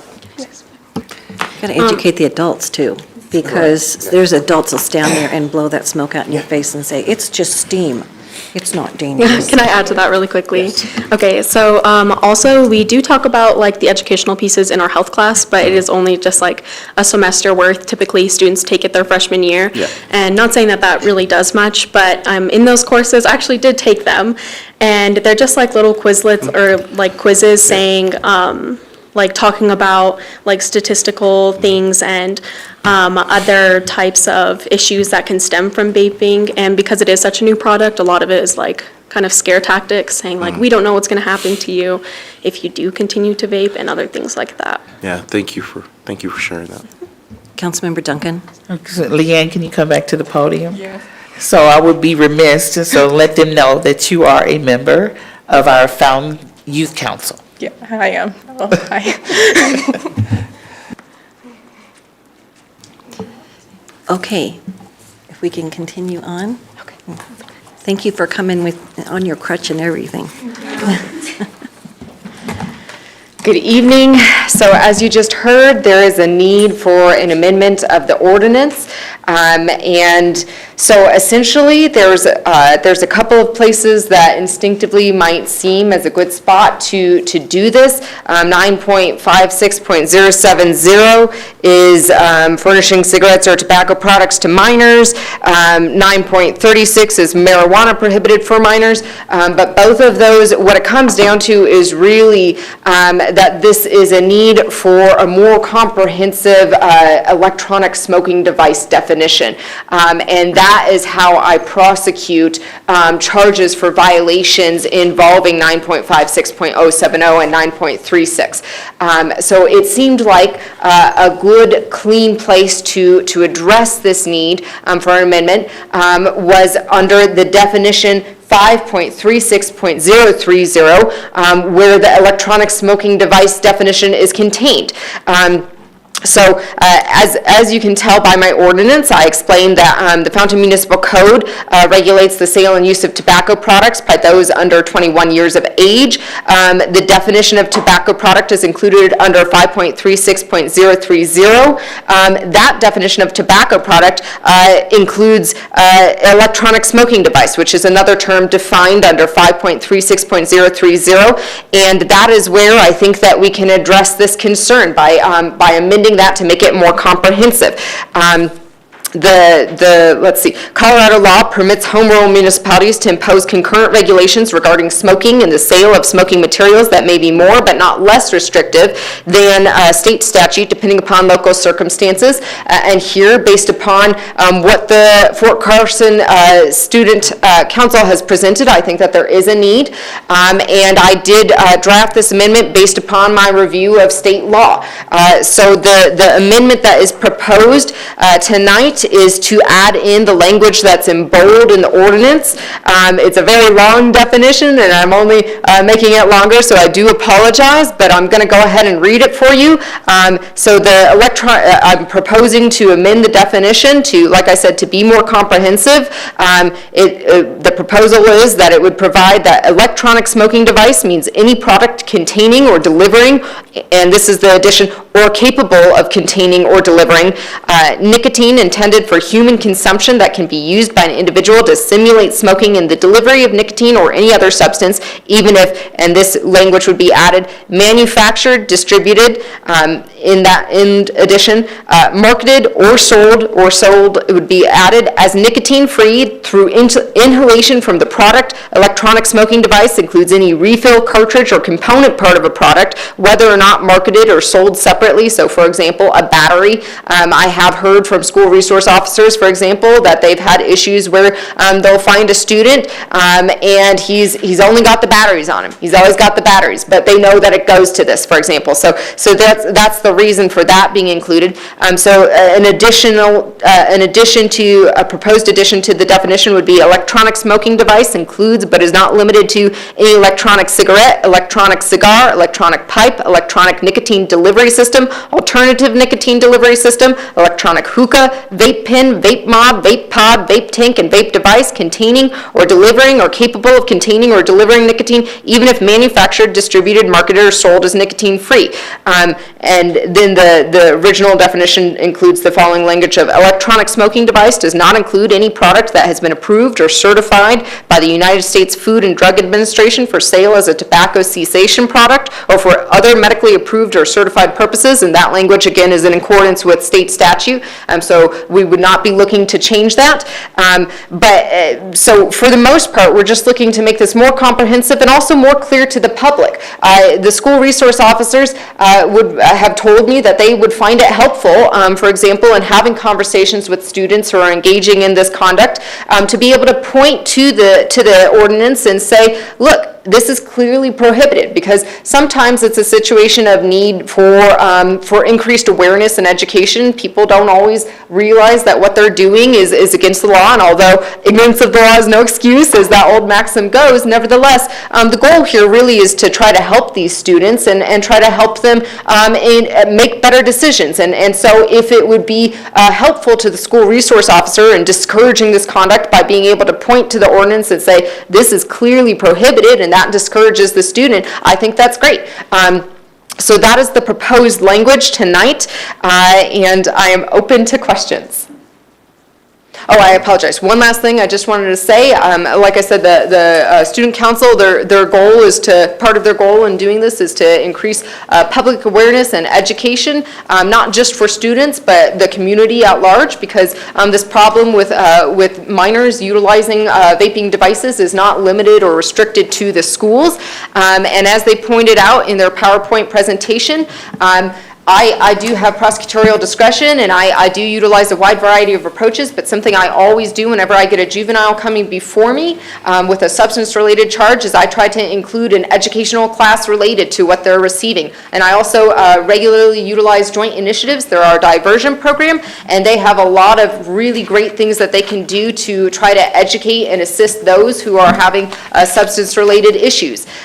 So the goal of this is not to be able to necessarily prosecute, increase those rates of prosecution, but partially it's to raise public awareness and public education, and that's what their goal is, and I think that's a great goal, and I think that this helps support that goal. Thank you. Councilmember Duncan? I have a couple questions. So they have Safe to Tell in school. Is this part of the Safe to Tell? Is that you can say, well, this person is either promoting, is this part of the Safe to Tell program? To my knowledge, this is not part of the Safe to Tell program. My hope is to work with the schools more to, again, try to address this issue. And bring about a decrease in the rates that are occurring within the schools. But my specific approach to trying to address this is by amending, purely just amending the electronic smoking device, and that would be utilized in the cases that come before me. Okay, so when you say when the cases, so they come before you and they are, so I'm a first-time offender, and what happens? So if you've received a criminal charge for a substance-related charge into Fountain Municipal Court, what's going to happen is you'll come to court on your day, written on your ticket, written on your citation, and then I'm going to have a conversation with you and your parents, because you're a minor, and I can't speak with minors without parents being present or a legal guardian. And during that time, I'm going to have a conversation, and what I'll say is that typically speaking, if you're a first-time offender, and it's a little bit different if it's not, and I say this with the caveat of I'm subject to vary how I approach cases depending upon the particular circumstances involved, but generally speaking, if there's a first-time offender appearing before me for a substance-related charge, I'm going to take the attitude of, let's see how we can help you make better choices. And so, like I said, usually my plea deal is going to involve, I want you to take a educational course related to substance use. There's a variety of different courses I utilize. Some are marijuana related, focused, vaping related, focused. Some are more broader, depending upon, some are alcohol and drug use. There are more intensive courses that I can require as a condition of your plea deal. It might be a 2-day course if it's particularly concerning circumstances. That would be a more intensive course. But my plea deal, generally speaking, under those circumstances, is always going to include an educational component. Typically, what I would also require is participation in joint initiatives, our diversion program, because like I said, they have a lot of resources They have more resources than I have, and they really work with individuals on an individual basis. They work with the juvenile, they work with the family, and they try to create a plan based upon their conversation with the family as to what both the juvenile and the family think would be most beneficial and helpful to that individual to help them succeed. Not just with regards to the particular charge before them, but in general, in life. So for example, they've told me if they have an individual come before them for a substance-related charge, I'm going to make sure that they get an educational component related to their substance abuse charge. But Joint Initiatives may find out during their working with that individual that they're struggling in math. So part of their treatment plan with that individual may include tutoring in math, because again, their goal is to try to help that individual succeed, and that's my goal as well. And so that's what I'm doing, is I try to make sure that we're on the same page, but I'm focused ultimately on trying to help you make better decisions. Again, there's no plea deal unless the parents consent. Both the defendant and the parents have to consent, and that's out of protection for the individual. Everyone has the right to go to trial. And so if someone chooses not to accept a plea offer, that is their decision. But generally speaking, first-time offender coming before me with no aggravating circumstances involved, that's going to be my tendency, is to try to work with them and try to help get them some education to help them make better decisions. Okay, so what if this child comes from a family where they're allowed to smoke, right? Do you see what I'm saying? So if my mother smokes at home, and that's something that we do that in our home, and so I don't condone bringing vape machines to school, but I'm just saying, do we trace back, do we do a comprehensive, if why is this child, where were they introduced to this vape? Who's selling it to them? Do you go back and do a tracer as to the selling point of it, and are they held accountable for selling these things to minors? So I personally don't do that. I would suspect that probably the school resource officers or the PD, if there's a particular concern of something like that occurring, that they would be involved in that investigation. And also in terms of, again, Joint Initiatives, that's where I would be strongly counting on them to get that involved, to find out through their conversations with the family. Joint Initiatives, that's their general approach, is they talk with the family, they try to figure out what's the underlying cause. My focus as a prosecutor has to be the particular charge before me, but Joint Initiatives, I utilize them so that they can try to help this individual, help the defendant, because sometimes there is an underlying cause. Perhaps, for example, let's say a juvenile has insomnia, and the insomnia is caused by stress, and that stress is caused because his mom lost her job and can't pay the rent. Joint Initiatives, through their conversations with that family, tries to figure out where is this behavior coming from, and then they try to work with that family and figure out, okay, what can we do to help the defendant, and what can we do to help the family as a whole so that this behavior doesn't continue. So Joint Initiatives, in my experience, has been really good about digging down into figuring out what's the root cause and what can we do to help this individual. So I do utilize them in a lot of my plea offers involving juveniles, particularly for substance-related charges. I think that they're really helpful in that sense. Okay, thank you. Of course. Councilmember Estes? A couple questions. I'm kind of tag on with the Councilmember Duncan. Where are they getting this stuff? Where are they getting them? And so, because that's kind of are they getting them from mom as an adult buying them? And that's another part of this crux that we need to figure out. I can partially answer that. At our school, there are students who, do have that home system where they're possibly getting, like whatever drugs or vapes or whatever. And within our school system, there are like students that are known, and they are also the students that are being caught with dealing like the batteries. As a student who has been he's caught with batteries because that's what he's dealing, but he's not dealing something else. So within our school system, there are students who are the source of it themselves. But how they're getting it, fake IDs, things like that, if that's what you're asking. Yeah, and it's this kind of goes with Mark too, isn't there online sales of this stuff too? And how do we prevent that?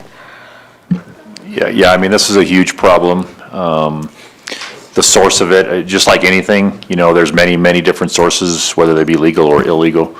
And we do Online purchase. Are we still doing the cigarette checking to make sure sending somebody in to see if they can buy it at the stores and stuff? We still doing those kind of checks? Absolutely. Are we doing it with the e-cigarette type stuff too? Yeah, Commander Racine still has that program where we bring on people underage, and we send them into stores to see if they'll buy cigarettes. We still do that.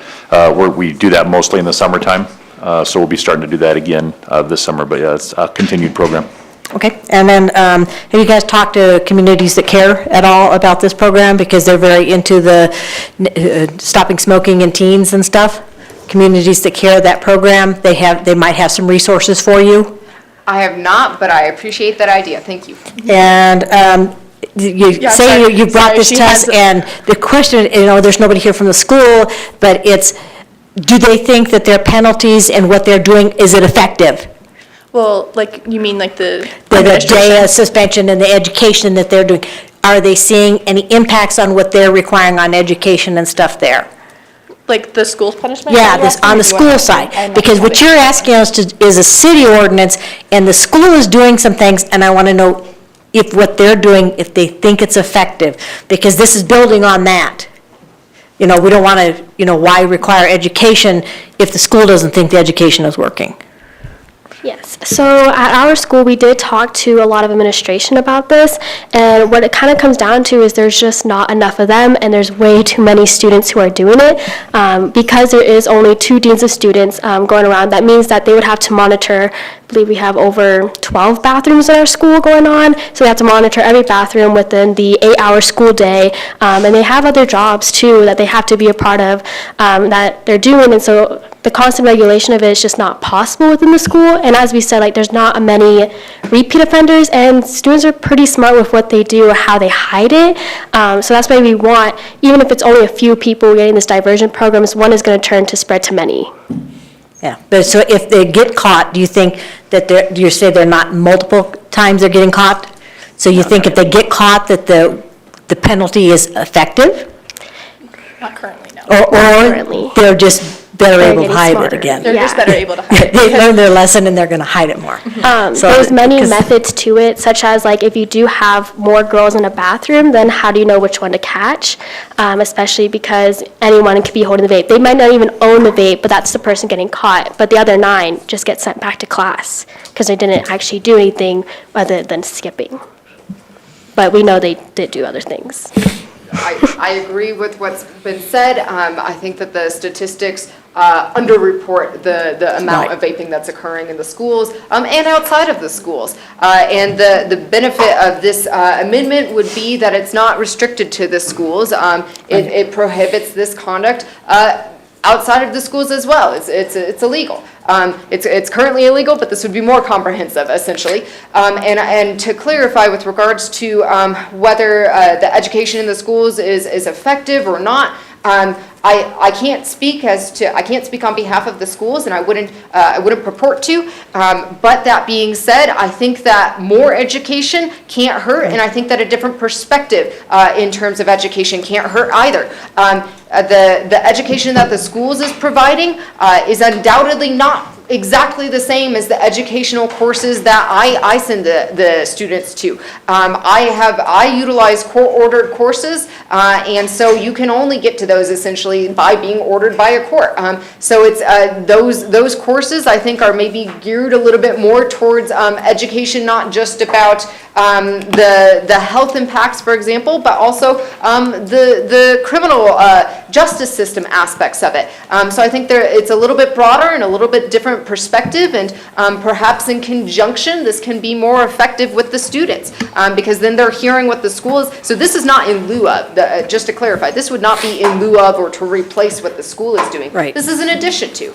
So it's just another tool in the officers' belts, essentially, to be able to try to help these students. Okay, we caught you vaping at school.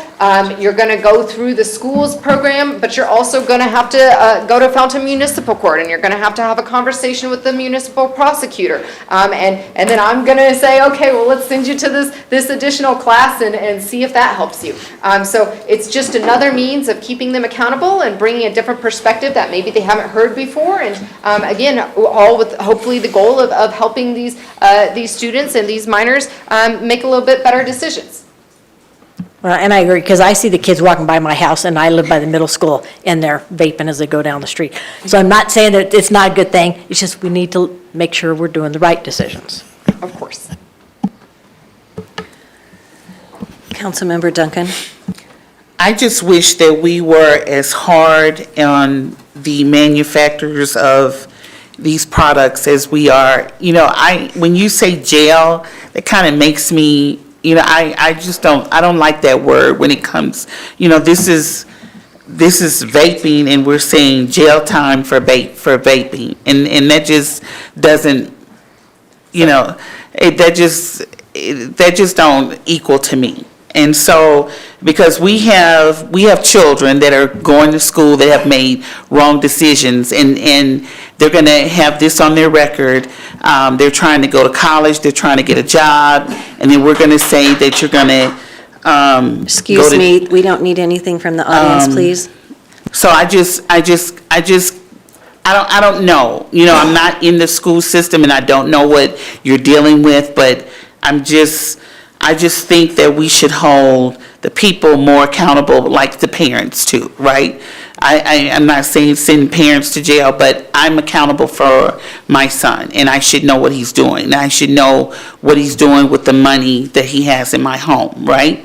So, you know, we also talk about education, you know, being around people who smoke, because, you know, I've been around a lot of people who smoke, and I can't be around smoke.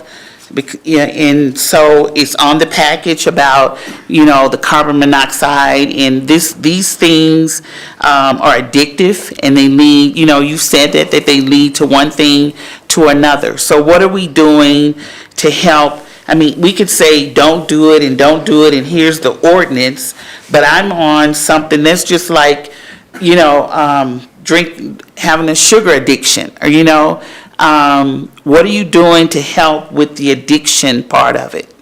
Of course. So you've raised several points that I'd like to address with regards to the need to hold families accountable and the concern that the family is having an impact and an influence upon these individuals who are young and impressionable, and if they're seeing it occurring in their household, for example, the need to take that into account in order to help address this problem. That's where joint initiatives comes in. Like I said, I'm as a part-time prosecutor here, I'm limited in my ability and what I can do, and my job is to prosecute criminal charges. But that being said, my goal isn't to, you know, send a bunch of kids to jail. And I will say this now, I have never requested jail as a penalty for a juvenile. The jail, what you saw in the PowerPoint presentation, that was a reference to the city's general penalty, and that applies to all the violations, all the offenses. It's the general penalty, and the general penalty has a fine of $2,650 and up to a year in jail.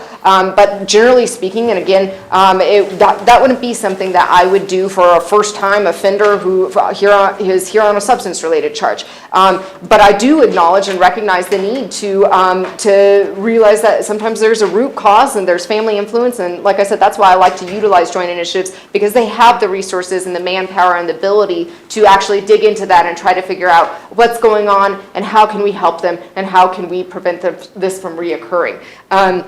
So with regards to the concern about records occurring for young individuals, I will say that I often, typically for a first-time offender here for a substance-related charge before me, it is not uncommon for me to offer a deferred deal, in which basically what that means is if they comply with the conditions of the deal, there's not going to be a conviction. I just am trying to get them to comply with the conditions of my deal. So whether it's a deferred prosecution or a deferred sentence offer, it depends upon the case and it depends upon the circumstances. But ultimately, if they put in the work and they do what they agree to do, then there's no conviction at the end. The case gets dismissed. And I explained that to them, and I explained that to their parents. So right, but to apply for, to get it doesn't just say conviction. It just says, have you ever been arrested? Or have you ever, it doesn't say that it has to be a conviction. So to me, I'm just looking at where it stops the kids from furthering on in life or behind them, something that is not violent. Well, I think that's a great concern. As a prosecutor, though, by the time cases come before me, they've received that charge. I'm not in the schools telling officers what to do and what charges to issue. I rely upon their judgment and their investigation, and when they find a case they think that's appropriate for a charge to come into Fountain Municipal Court, that's when it comes before me, and that's when I deal with it. So from a standpoint of how to better address the concern of at that initial stage, I think that the school does a lot. My understanding is that they try to work with these kids and try to prevent this from occurring. But once it comes to an officer's attention, they're an officer of the law, and it's their duty as officers to address that matter. And like I said, I don't tell the officers what to do. I respect their judgment. I respect their authority, and so if they send a case to me, then I'm gonna do my best to work with that kid at the point that it comes before me, and do what I can to try to help them in life and to succeed and make better choices. And I don't want it put out there that I don't respect the law and I don't respect the judgment of so I just don't want that implied. But I'm just saying, I'm talking about children becoming adults and making a mistake, and this is on their record, and not saying that and I'm not saying that it shouldn't be on their record. You break the law, it's on your record, right? But I'm saying this is a vape. This is a vape charge and again, we could be here all day because I know a lot of kids that are allowed to smoke in homes. It's not in my home, but I know a lot of children because their parents smoke, right? So if they're allowed to smoke in the home, where's the accountability to the people who should be making sure that this doesn't happen at school? And I don't know what's going on at school. I've said that before. I don't know what the process and what's going on at school and what's happening. I'm just saying that some things that was mentioned is just, I just have a concern. Of course, I appreciate your concern. Troy? Well, I was just going to make a quick comment that if somebody completes a deferred prosecution, it's not on their record that they can truthfully fill out an application that says they've never been, that standard question. So actually catching them at this stage is so that it never gets to that, so they don't have to say that on an application or for college or jobs or whatever. And so we're still able to catch those deferred prosecutions that we're able to catch before they sort of enter the system, and there's no real record for them at all, because there's no really due process, right? So, they can truthfully say that they don't have one of those. That's the reason, that's actually the incentive to get them to go to the class and do the education. And this is a citation, not an arrest, correct? Like a ticket? Correct, it's not an arrest. This is a ticket, like a traffic ticket, right? Like, you're not gonna arrest somebody going 10 miles over the speed limit, but if they're going 100 miles over the speed limit, that's a different story, right? Yeah, there's all sorts of levels. Okay, And this is as low as the level gets, really. Okay. And I just wanted to add on to that, yes, Fountain Municipal Court, certain things, it doesn't fall within its jurisdiction. So once it reaches a higher level, that's not even going to come before us. So I acknowledge your concern, and I think it's a great point, and I am all in favor of what can be done to address this problem. And like I said, that's why I was so excited when the student council came to me, and they, of their own volition, with this idea, with this concern, they saw this problem, they were concerned about it, and they wanted to know what can we do about it. So I think that this is one step that we can take towards addressing the problem, but I will admit this is not the end of it. I think that there is far more that can be done and should be done, and I am absolutely in favor of what can be done to help address this problem in the community. Councilmember Hinton. Yeah, I'm a little disturbed that we don't have either Dr. Owens here or any principal here to kind of provide a little bit of guidance, because it is their school. They do the kind of stuff that's going on. Were they invited to this? So, was it the principal? Who's president? Who is president? The dean of what? Dean of Students. The dean of students was present at our meetings when we were discussing this, and the impression that left upon me was that she was in favor of what we were discussing and viewed it as another tool. Similarly, the school resource officer, in my conversations with him, it was my understanding that he was highly in favor of this, that it was another tool in their belt that they can utilize to try to help the students. And like I said before, just to clarify, this wouldn't be in replacement of anything that the school is doing. It's just another tool available to help them. Okay, thank you. Of course. Troy, have you ever worked with kids under 18 before to write an ordinance for a city? I have not.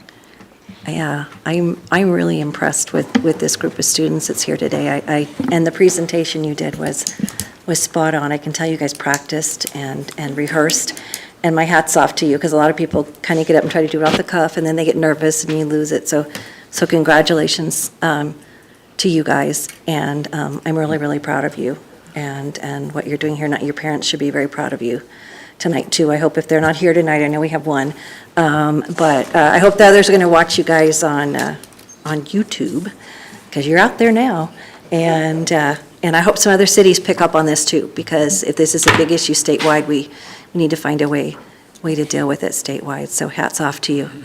And, I'm sorry. Yeah. And so we got a few more questions up here. And then we're going to vote, and after we vote, we're going to take a 5-minute break here. So, Councilmember Rick. Ms. Parker, again, thank you for your presentation. Just want to clarify, this ordinance is not just for the Fountain schools. This covers the entire area of Fountain. Is that correct? Yes, the ordinance as it's currently drafted covers the entire area. It's not just limited to Fountain Schools, and this is just an addition to the existing definition. Okay, that's all I have, Madam Mayor. And there was another light on a second ago. You turned yours Me. off? Okay, Councilmember Duncan. I'll just ask one more question. So in the bathrooms, because I haven't been in the school, so I know some schools have it where the doors, like when you go into the bathrooms from the hallway, there's no doors. So is that the way in the school? We don't have any doors. No doors? So what about smoke detectors? We don't have those in our school. I have it in like the bathroom. You know what, I'm sorry, if you need to address anything, you're going to have to come back up to be recorded. I'm so sorry. Or they can say it for you.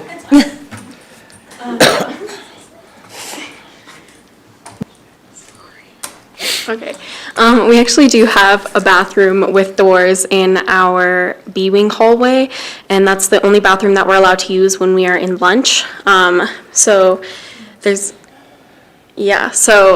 also a very commonplace. They try to close the doors and get sneaky with it, but typically there's somebody walking through the hall, like one of our deans, and they're taking students' IDs to make sure they know who's in the bathroom. But again, they can't police the entire school. Right. And you don't know other students that are coming from the gym area and getting through those doors too.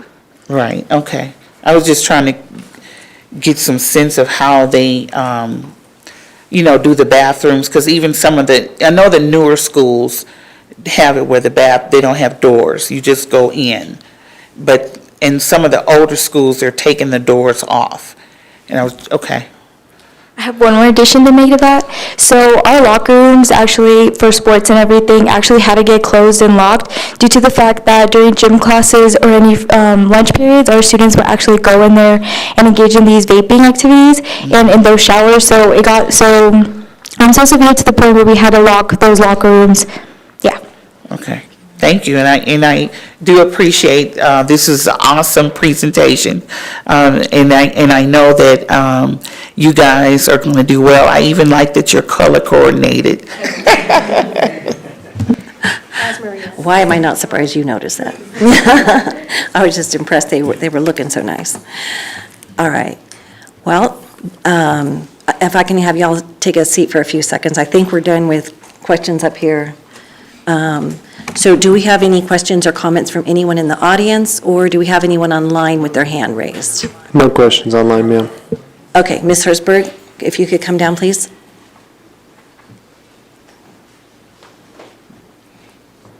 Thank you, Madam Mayor. I'm Jennifer Herzberg, and I just, and most importantly, wanted to say that I was educated, expressed, and inspired.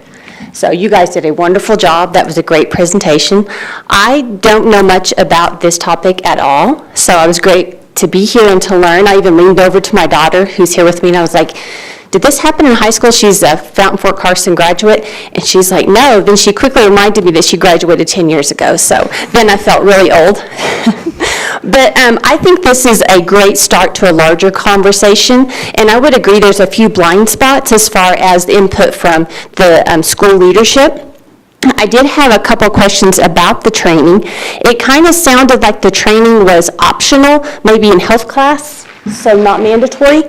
And I just wondered if something like this, you know, could talk to the school leadership about maybe having this as a part of a school orientation, and maybe for a greater impact, have the school resource officer do the training. I think sometimes when you've got folks in uniform speaking about a topic, it could be a little more impactful than maybe a classroom setting with the teachers. That was just a thought, and I think that was it. Thank you.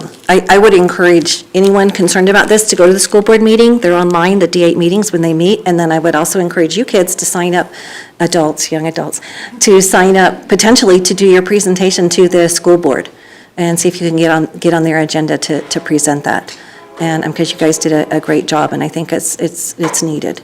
So, okay. Alrighty, barring that, what would council like to do with this item? Councilmember Rick. Move to approve on first reading ordinance 1789. Okay, we have a first, Councilmember Hinton. I second. Here we have a motion and a second on ordinance number 1789. Is there any further discussion from council? Seeing none, please vote. 7 yes, motion carried. And if I could get the students to come back up the podium for one last minute. The reason I asked Troy if he'd ever worked with minors before is I only have 3 here tonight, so I got plenty more. I'd like to come around here, and I would like to present I have 3. Like I said, we'll get you some more with a city coin, because I think what you guys have done is an excellent example of the leadership we need coming out of the youth in this community, and you're standing up for something that you saw an issue, and I'm sure you worked a lot of hours on this, so thank you very much on behalf of the city of Fountain.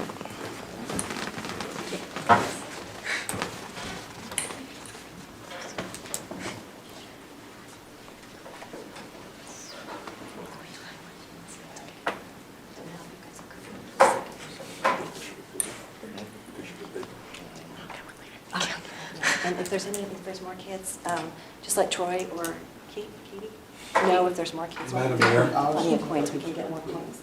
Can we get the whole council down there for a picture? Oh, sure. Come on down. I was going to get in the next one for the second reading when I finally passed. All right.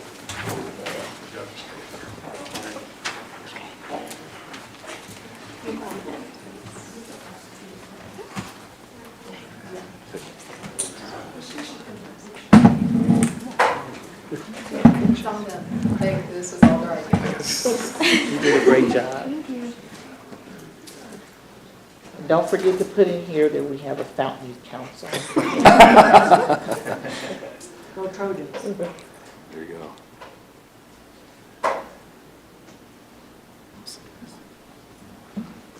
You did a great job. Thank you. And Troy, the people that be back in 2 weeks when we, Go Trojans, congrats. all right.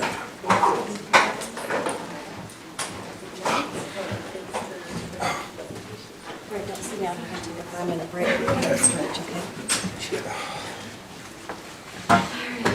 All right, we're going to take a 5-minute comfort break for everybody, and we'll make it, we'll just come back at 8:05 to make it easy, okay? All right, so 8:05, we'll be back and finish up the last couple things we have on our agenda.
2 of Councilmember the Corey. ordinance, so if you go down to after the recitals, after the whereas clauses, section 2 references specifically the Exhibit A, and all of those changes are the liquor licensing authority changes. So it'd be basically approving everything except for Exhibit A, which is specifically referenced in section 2. Would you like, I have a paper copy if you'd like to see it, or have you got I'm it? trying to find it right here. Oh, okay. Okay. And why wouldn't we move forward with that? I'm just wondering, I'm just saying. Because I was under the impression, or my memory was, that we had discussed that together as a council. Okay. And I think I was mistaken about that, and we had only really discussed at length the Board of Adjustment. And kind of, it's been a long-term idea, this hearing officer idea, and so I've always merged the two, but I think, as we've discussed with the council, has only been about the Board of Adjustment. So that would be why I suggested it. But like I told Councilman Rick, there's no legal reason why you couldn't. There'd Okay. just be discussion. Okay, thank you. Councilmember Estes? A couple questions from the city clerk on the city council, the hearing officer for the local liquor authority. How often do we do that? Typically, right now, city council hears brand-new liquor licenses, but in addition to that, they would hear something like, tonight, it was actually on our consent agenda, where there was a change of premise, where in all honesty, Come and Go is moving their beer from one refrigerated area to another, and it's a requirement by the state that the local licensing authority approve those things. There are some administrative things, such as renewals, that I do administratively. So the duties currently are separated between city council and city clerk. So kind of routine comes to city clerk, but It's rarely a problem, right? rarely. And I think one of the things, and Troy and I spoke about this, one of the reasons why I'm such in favor of the hearing officer for the liquor side of things is not so much to approve or deny a liquor license, but when there's a show cause hearing, when there is an issue, when there is an issue with a background check or something like that, to have it go before a hearing officer who actually has the legal background to be able to hear those types of things. That was my big. Thank you. And we're talking that this hearing officer is going to be the judge? Or? That was part of the idea. We're finding that, Well, just to not add confusion to that, which hearing officer are you referring to? Because there's two up here, and that's part of the reason I wanted to separate these issues out, is I think we talked about one thing, and the second thing got brought back, and so that's adding, so which type of hearing officer are you Either referring one. to? either one, and if you appointed a hearing officer and you approve both of these, that hearing officer would act as both. And so the idea has always been to appoint the judge as a hearing officer. We're also finding that she's probably spending more hours than we anticipated. And so theoretically, we could propose a different hearing officer to appoint. Given the amount of hours that person would spend, it wouldn't be that significant of a time commitment. So that has always been the idea. So the way But- you just described it was you see the judge being the Yeah, I'm hearing getting it. officer and the liquor officer? Because that's not the way I understood it from what Sylvia just said. The hearing officer it's one and the same. So the hearing officer would be utilized as not only a Board of Adjustment hearing officer, but also a liquor hearing officer. Okay. So it's one person, essentially, is what it looks like. You're establishing a hearing officer, and that hearing officer's duties is to hear Board of Adjustment and liquor. Because when I talked to you about it earlier today, you said, I could approve this and I could approve that as a city clerk. Now. I do. So we have a current ordinance in place that allows me to approve things such as renewals or temporary licenses. Right. City council gets the rest of it. Well, I think this confusion just kind of shows why I was asking to separate the two issues. So currently, it would go to the hearing officer on new licenses, and like things that happened tonight where it was a modification of premise. We could change that to where the city clerk does all of those kind of typical things, and then have the hearing officer hear new ones or any show cause hearings, any issues, any what they call remonstrances, complaints for a new application. If there's anything that causes a hearing to be held, has to go Okay, so it would before be written city into the council. ordinances exactly, specifically what each one does, whether it's you or the, well, that'd be, okay. That might be quite complicated. Okay. Now I'm clear what we're doing. Oh, sorry. All right, so is there any further questions from anybody on council? Are there any questions or comments from anyone in the audience? Any online? No questions online, ma'am. Thank you. Okay. Oh, okay. Mr. Rick. Mr. Clement, please come down.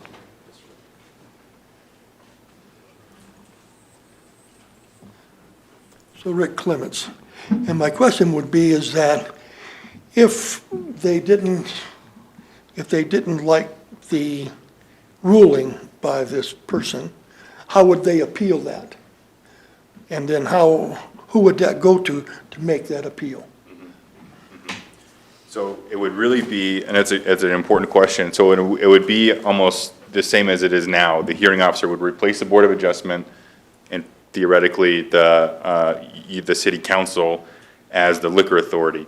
And so it would work as it did with any appeal to those bodies, which we call it a Rule 106. So it would be the district court in El Paso County that you could appeal it to. So that would be the level of appeal. So there would be no real appeal to the city council after that. So it would go further? It's possible, yeah, it's possible to the court, but that's the general appeal rule for any city action. Okay. So then he would just have the ultimate authority, and then from there, have to go to court? Yes, yeah, exactly.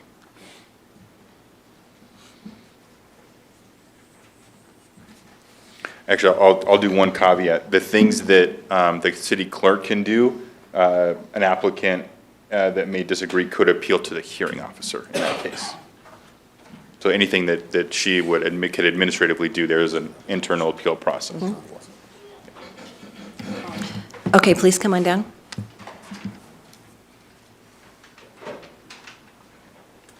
Connie Weisenhunt.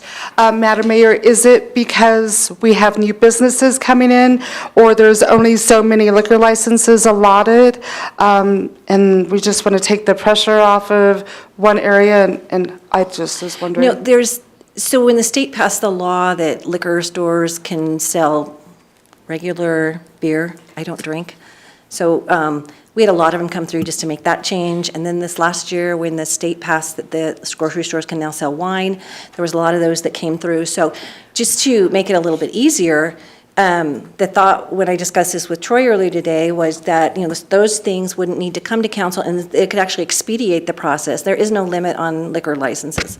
It's very expensive, but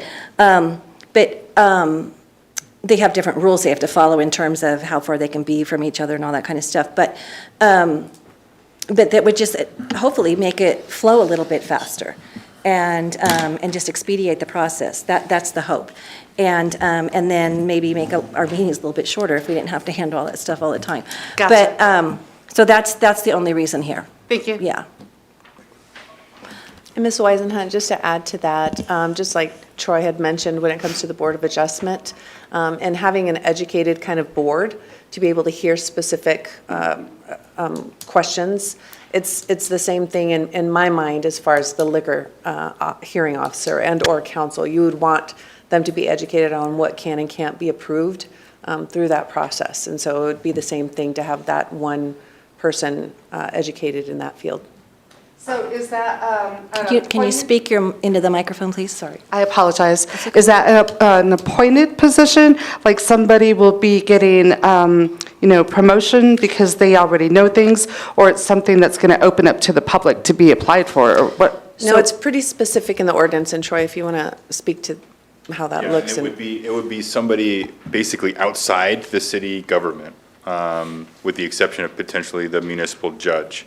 And, most cities, although I didn't write it into this ordinance, most cities choose an attorney with experience in this area, and knowledge. So somebody kind of outside, independent, with knowledge and expertise. but it isn't, would be appointed a position. So presumably after second reading, I would bring to the council a resolution to appoint a person, whether it's the judge or somebody else, to be our hearing officer. Okay, we've got a couple more questions up here. Councilmember Rick?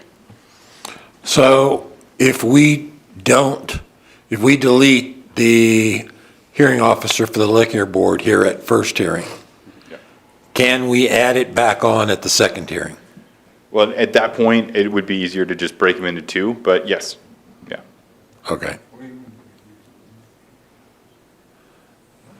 So what I had proposed is we just kind of table the question of the liquor hearing officer and for a discussion next council meeting. And then, but you could vote to approve on first reading tonight, the Board of Adjustment, and then it could be effective after the second reading next time for just the Board of Adjustment while we continue to discuss the liquor. I'm sorry. I understand your position, Madam Mayor, but we've kind of beat this horse dead. I'm going to make a motion that we do Okay, well, both. we have another people up here that would still like to speak, so let's hang off on that just a second. Councilmember Hinton? So I'm all for not having a single point of failure. So if we, in this direction, hiring a hearing officer, and also if they were combined, what happens if something happens to that individual? What's the backup plan? Good question. And I stole this piece from, I can't even remember the other city that I stole it from. Then the city attorney can appoint an interim until the council can appoint a new one. So if something were to happen, like it would be pretty easy and quick to find a new one temporarily. Because I understand the process and we want to streamline it. I just want to make sure that we have contingency plans in this streamlined process if we go this route. Thank you.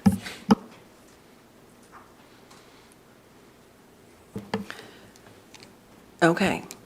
So the request from the mayor was to just take Exhibit A out, but we need a motion from the floor on what the council would like to do for this. Councilmember Duncan? I move to approve ordinance number 1790 on first reading. Councilmember Rick? Second the motion. Okay, we have a motion and a second on the floor. Is there any further discussion? Well, I do have discussion. When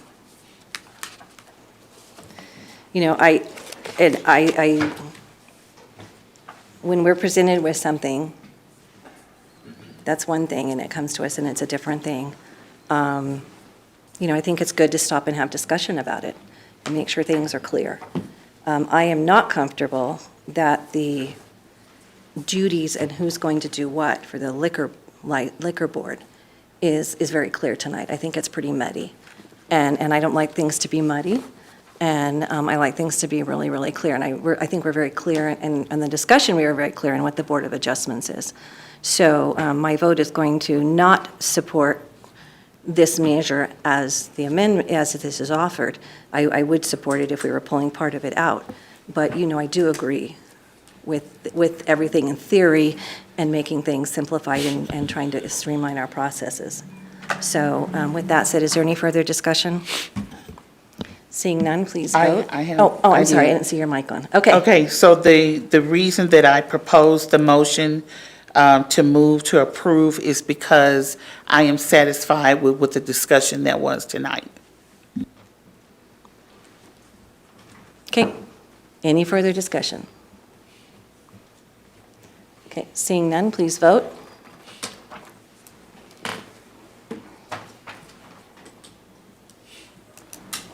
Six yes, one no. Mayor Thompson voting no. Motion carried. All right, let's move on to item 10, correspondence, comments, and ex officio reports. Mr. Johnson.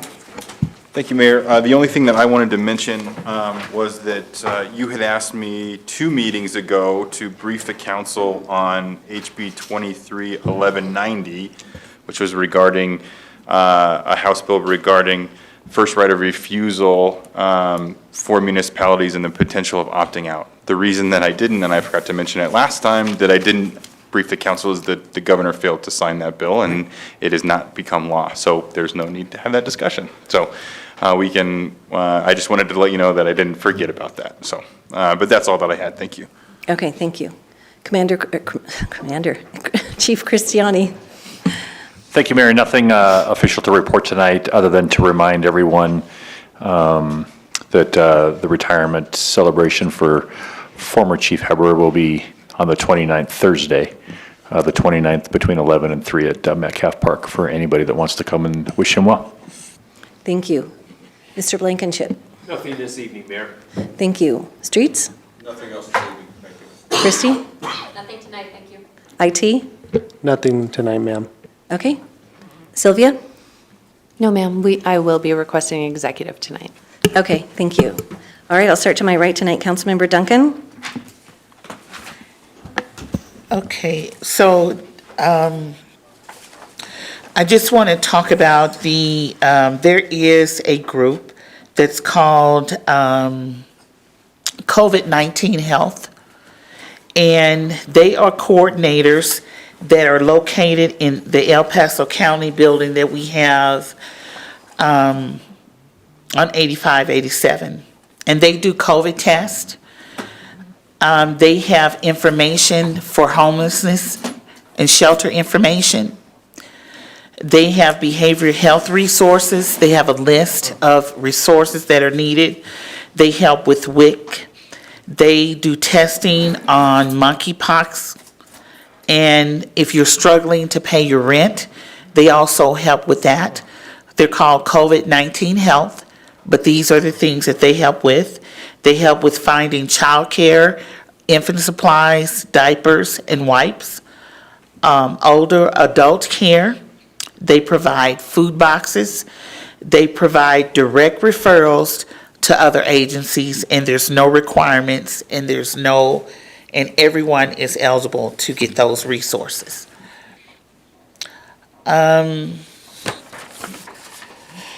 There's a redistricting meeting regarding this area on July 6, 2023 at 5:30 p.m. at Mesa Ridge High School, 6070 Mesa Road. Again, that's the redistricting meeting. That's a very important meeting, and I think that our citizens need to be at. It's on July 6, 2023 at 5:30 p.m. Also, today at the County Commissioner's Office, they discussed about the El Paso County Assessor got up and talked about the appeals process for the increase that you've seen with your taxes. So the appeal deadline has passed. It was June 8th. But they have, every year, January, February, you get a tax bill. There is a period during that time, this coming January, February, if you miss the deadline for appeals, that you can do so. They also have a adjustment period in spring of 2024, and it's abatement appeal that you also can appeal if you miss that deadline. So I just want to put those things out there. Thank you. And just to clarify, that's for residential properties? Yes. Yeah, not for commercial. Okay. Councilmember Applegate? Nothing tonight. Councilmember Estes? Just a quick reminder to city council members that we have the tour of the Woodman Hall on Thursday evening, and it is between 5 and 6:30. Anytime during that time, you don't have to be there right at 5. That's it. Councilmember Hinton? Yeah, just a quick, I forgot to mention this to the last council. I think I talked to Scott about this. I've been noticing some tree markings on people's property. It's color blue. It's represented in the state of Texas. It means stay off my property or I can shoot. So I'm noticing those things happening here, Chief, in our area, which is not a Colorado law. It is in Texas, but it doesn't apply here. So I think people just need to be careful with the signs they put on and what markings they think that are law before they go about doing those things. Councilmember Corey? Hope everybody has a happy 4th. Be safe with those fireworks. Councilmember Rick? Yes, I The want one to that's down piggyback the ground. off the mayor, and this is to the residents of Fountain. Had a lot of rain recently. We've got grass and weed growing like crazy. We have city staff members, we have contractors out trying to mow as quickly as they can. With all the water out there, they can't get to everywhere. So please be patient. Give them some time to get that done. If you feel you have waited long enough and nobody has responded, please contact S. Thompson at fountaincolorado.org. And I will pass it She on to will- T. Evans at fountaincolorado.org. She will be happy to go out and I'll CC you on it. she will be happy to go out and tell those people how to mow the grass and do their jobs. So please get a hold of her if it's too bad. I got big Thank you. shoulders. But Give people grace. give people grace, that's right, right. And you might find out why your neighbor isn't mowing their lawn, right? Maybe they got a stiff back, huh, for it? Maybe they need somebody to just help them out one time, right?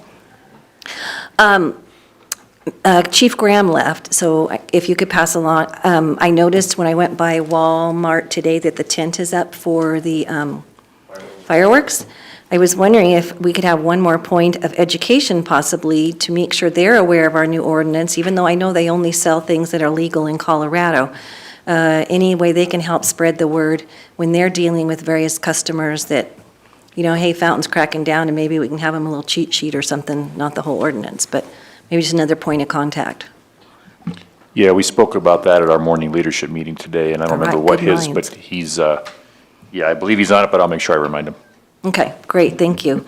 And then potentially, Troy, we could get, kind of just find out, even in an email, what the plans are for the north area in Aga Park that was torn up all last summer for the installation of the treatment center. And the weeds are getting pretty high up there, and I'm just kind of curious in general what the plan is for that area. Are we going to leave it open, or, you know, what are we going to do with it? So if we could just maybe kind of, Sylvia's got her Mayor? light on. I can address that. We're in the process of working with our Parks Department to restore that to a field, so it could be an athletic field for various athletic events. Okay, great, because it's a nice big area. Yes. We're not going to put any trees in the middle of it again then? Not in the middle, no Okay. ma'am. I think the trees that are going to be there have been planted. We're in just, like I say, we've installed, I believe the irrigation system has been installed, and we put special soil in there, and it's in process to be restored to an athletic field. Okay, all right, okay, thank you. And then I just kind of wanted to kind of go through council. I went to the PPRTA meeting last week, and the PPRTA board did vote to accept our application to potentially put on the ballot to join RTA. The next step at this point is all the member governments, and that's why I gave y'all RTA books tonight, all the member governments have to take it to their individual councils or commissions or boards or whatever, and by a 2/3 vote, each individual one has to vote on our request. And so we've been collecting from the various entities when they're going to put that onto their boards, and by the end of this week, everybody's going to be given a list of when it's going to be on the agenda and the times that the meetings are.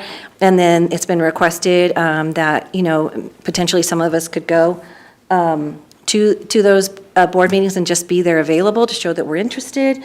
And then if they have any questions, staff is preparing a list of like talking points if they were to ask us if we had any questions. So just to know that's going to be coming this Friday, and there's no sign up, it's just whoever can go.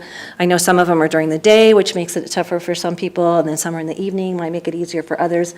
And so that's kind of the next step of where we are on that. They all have to have it back, I want to say by the first week in August, so this will move fairly quickly. And have their recommendation back to the RTA board for their meeting in August. So, okay? All right, Sylvia? Just a word of caution to all council members, if you do attend any of these other meetings on this subject, just be self-aware that it is currently a city issue. that's going forward. So with 2 or 3 or more council members in one place, just be very, very cautious in your discussions, and, perception is reality. So that's all I need to say. Thank you. Well, you have something else you have to say, too. Is it my turn on that one? Okay. I do want to request a couple of executive sessions. The first one is pursuant to CRS Section 24-6-424 for the purpose of review, approval, and amendment of executive session minutes, and pursuant to CRS Section 24-6-424B for the purpose of receiving legal advice on specific legal questions. Okay, so since we have to vote on that in open session, what would council like to do with that? Councilmember Duncan? I move that we go into executive session. Councilmember Rick? I second the motion. Okay, we have a motion and a second. Seeing no discussion, please vote. Give me just a moment, Madam Mayor. It's not coming up for me. Hang on. I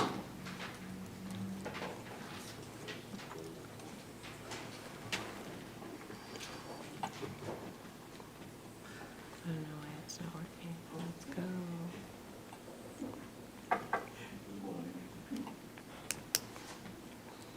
Okay. Well, Madam Mayor, can we go ahead and do a verbal vote? It's not Sure. showing up on my screen for me. Okay. Madam Mayor, how do you vote? Yes. Mayor Pro Tem Estes, how do you vote? Yes. Councilmember Hinton, how do you vote? Yes. Councilmember Corey, how do you vote? Yes. Councilmember Rick, how do you vote? Yes. Councilmember Applegate, how do you vote? Yes. Councilmember Duncan, how do you vote? Yes. 7 yes, motion carried. I am adjourning this meeting. Please go talk somewhere else.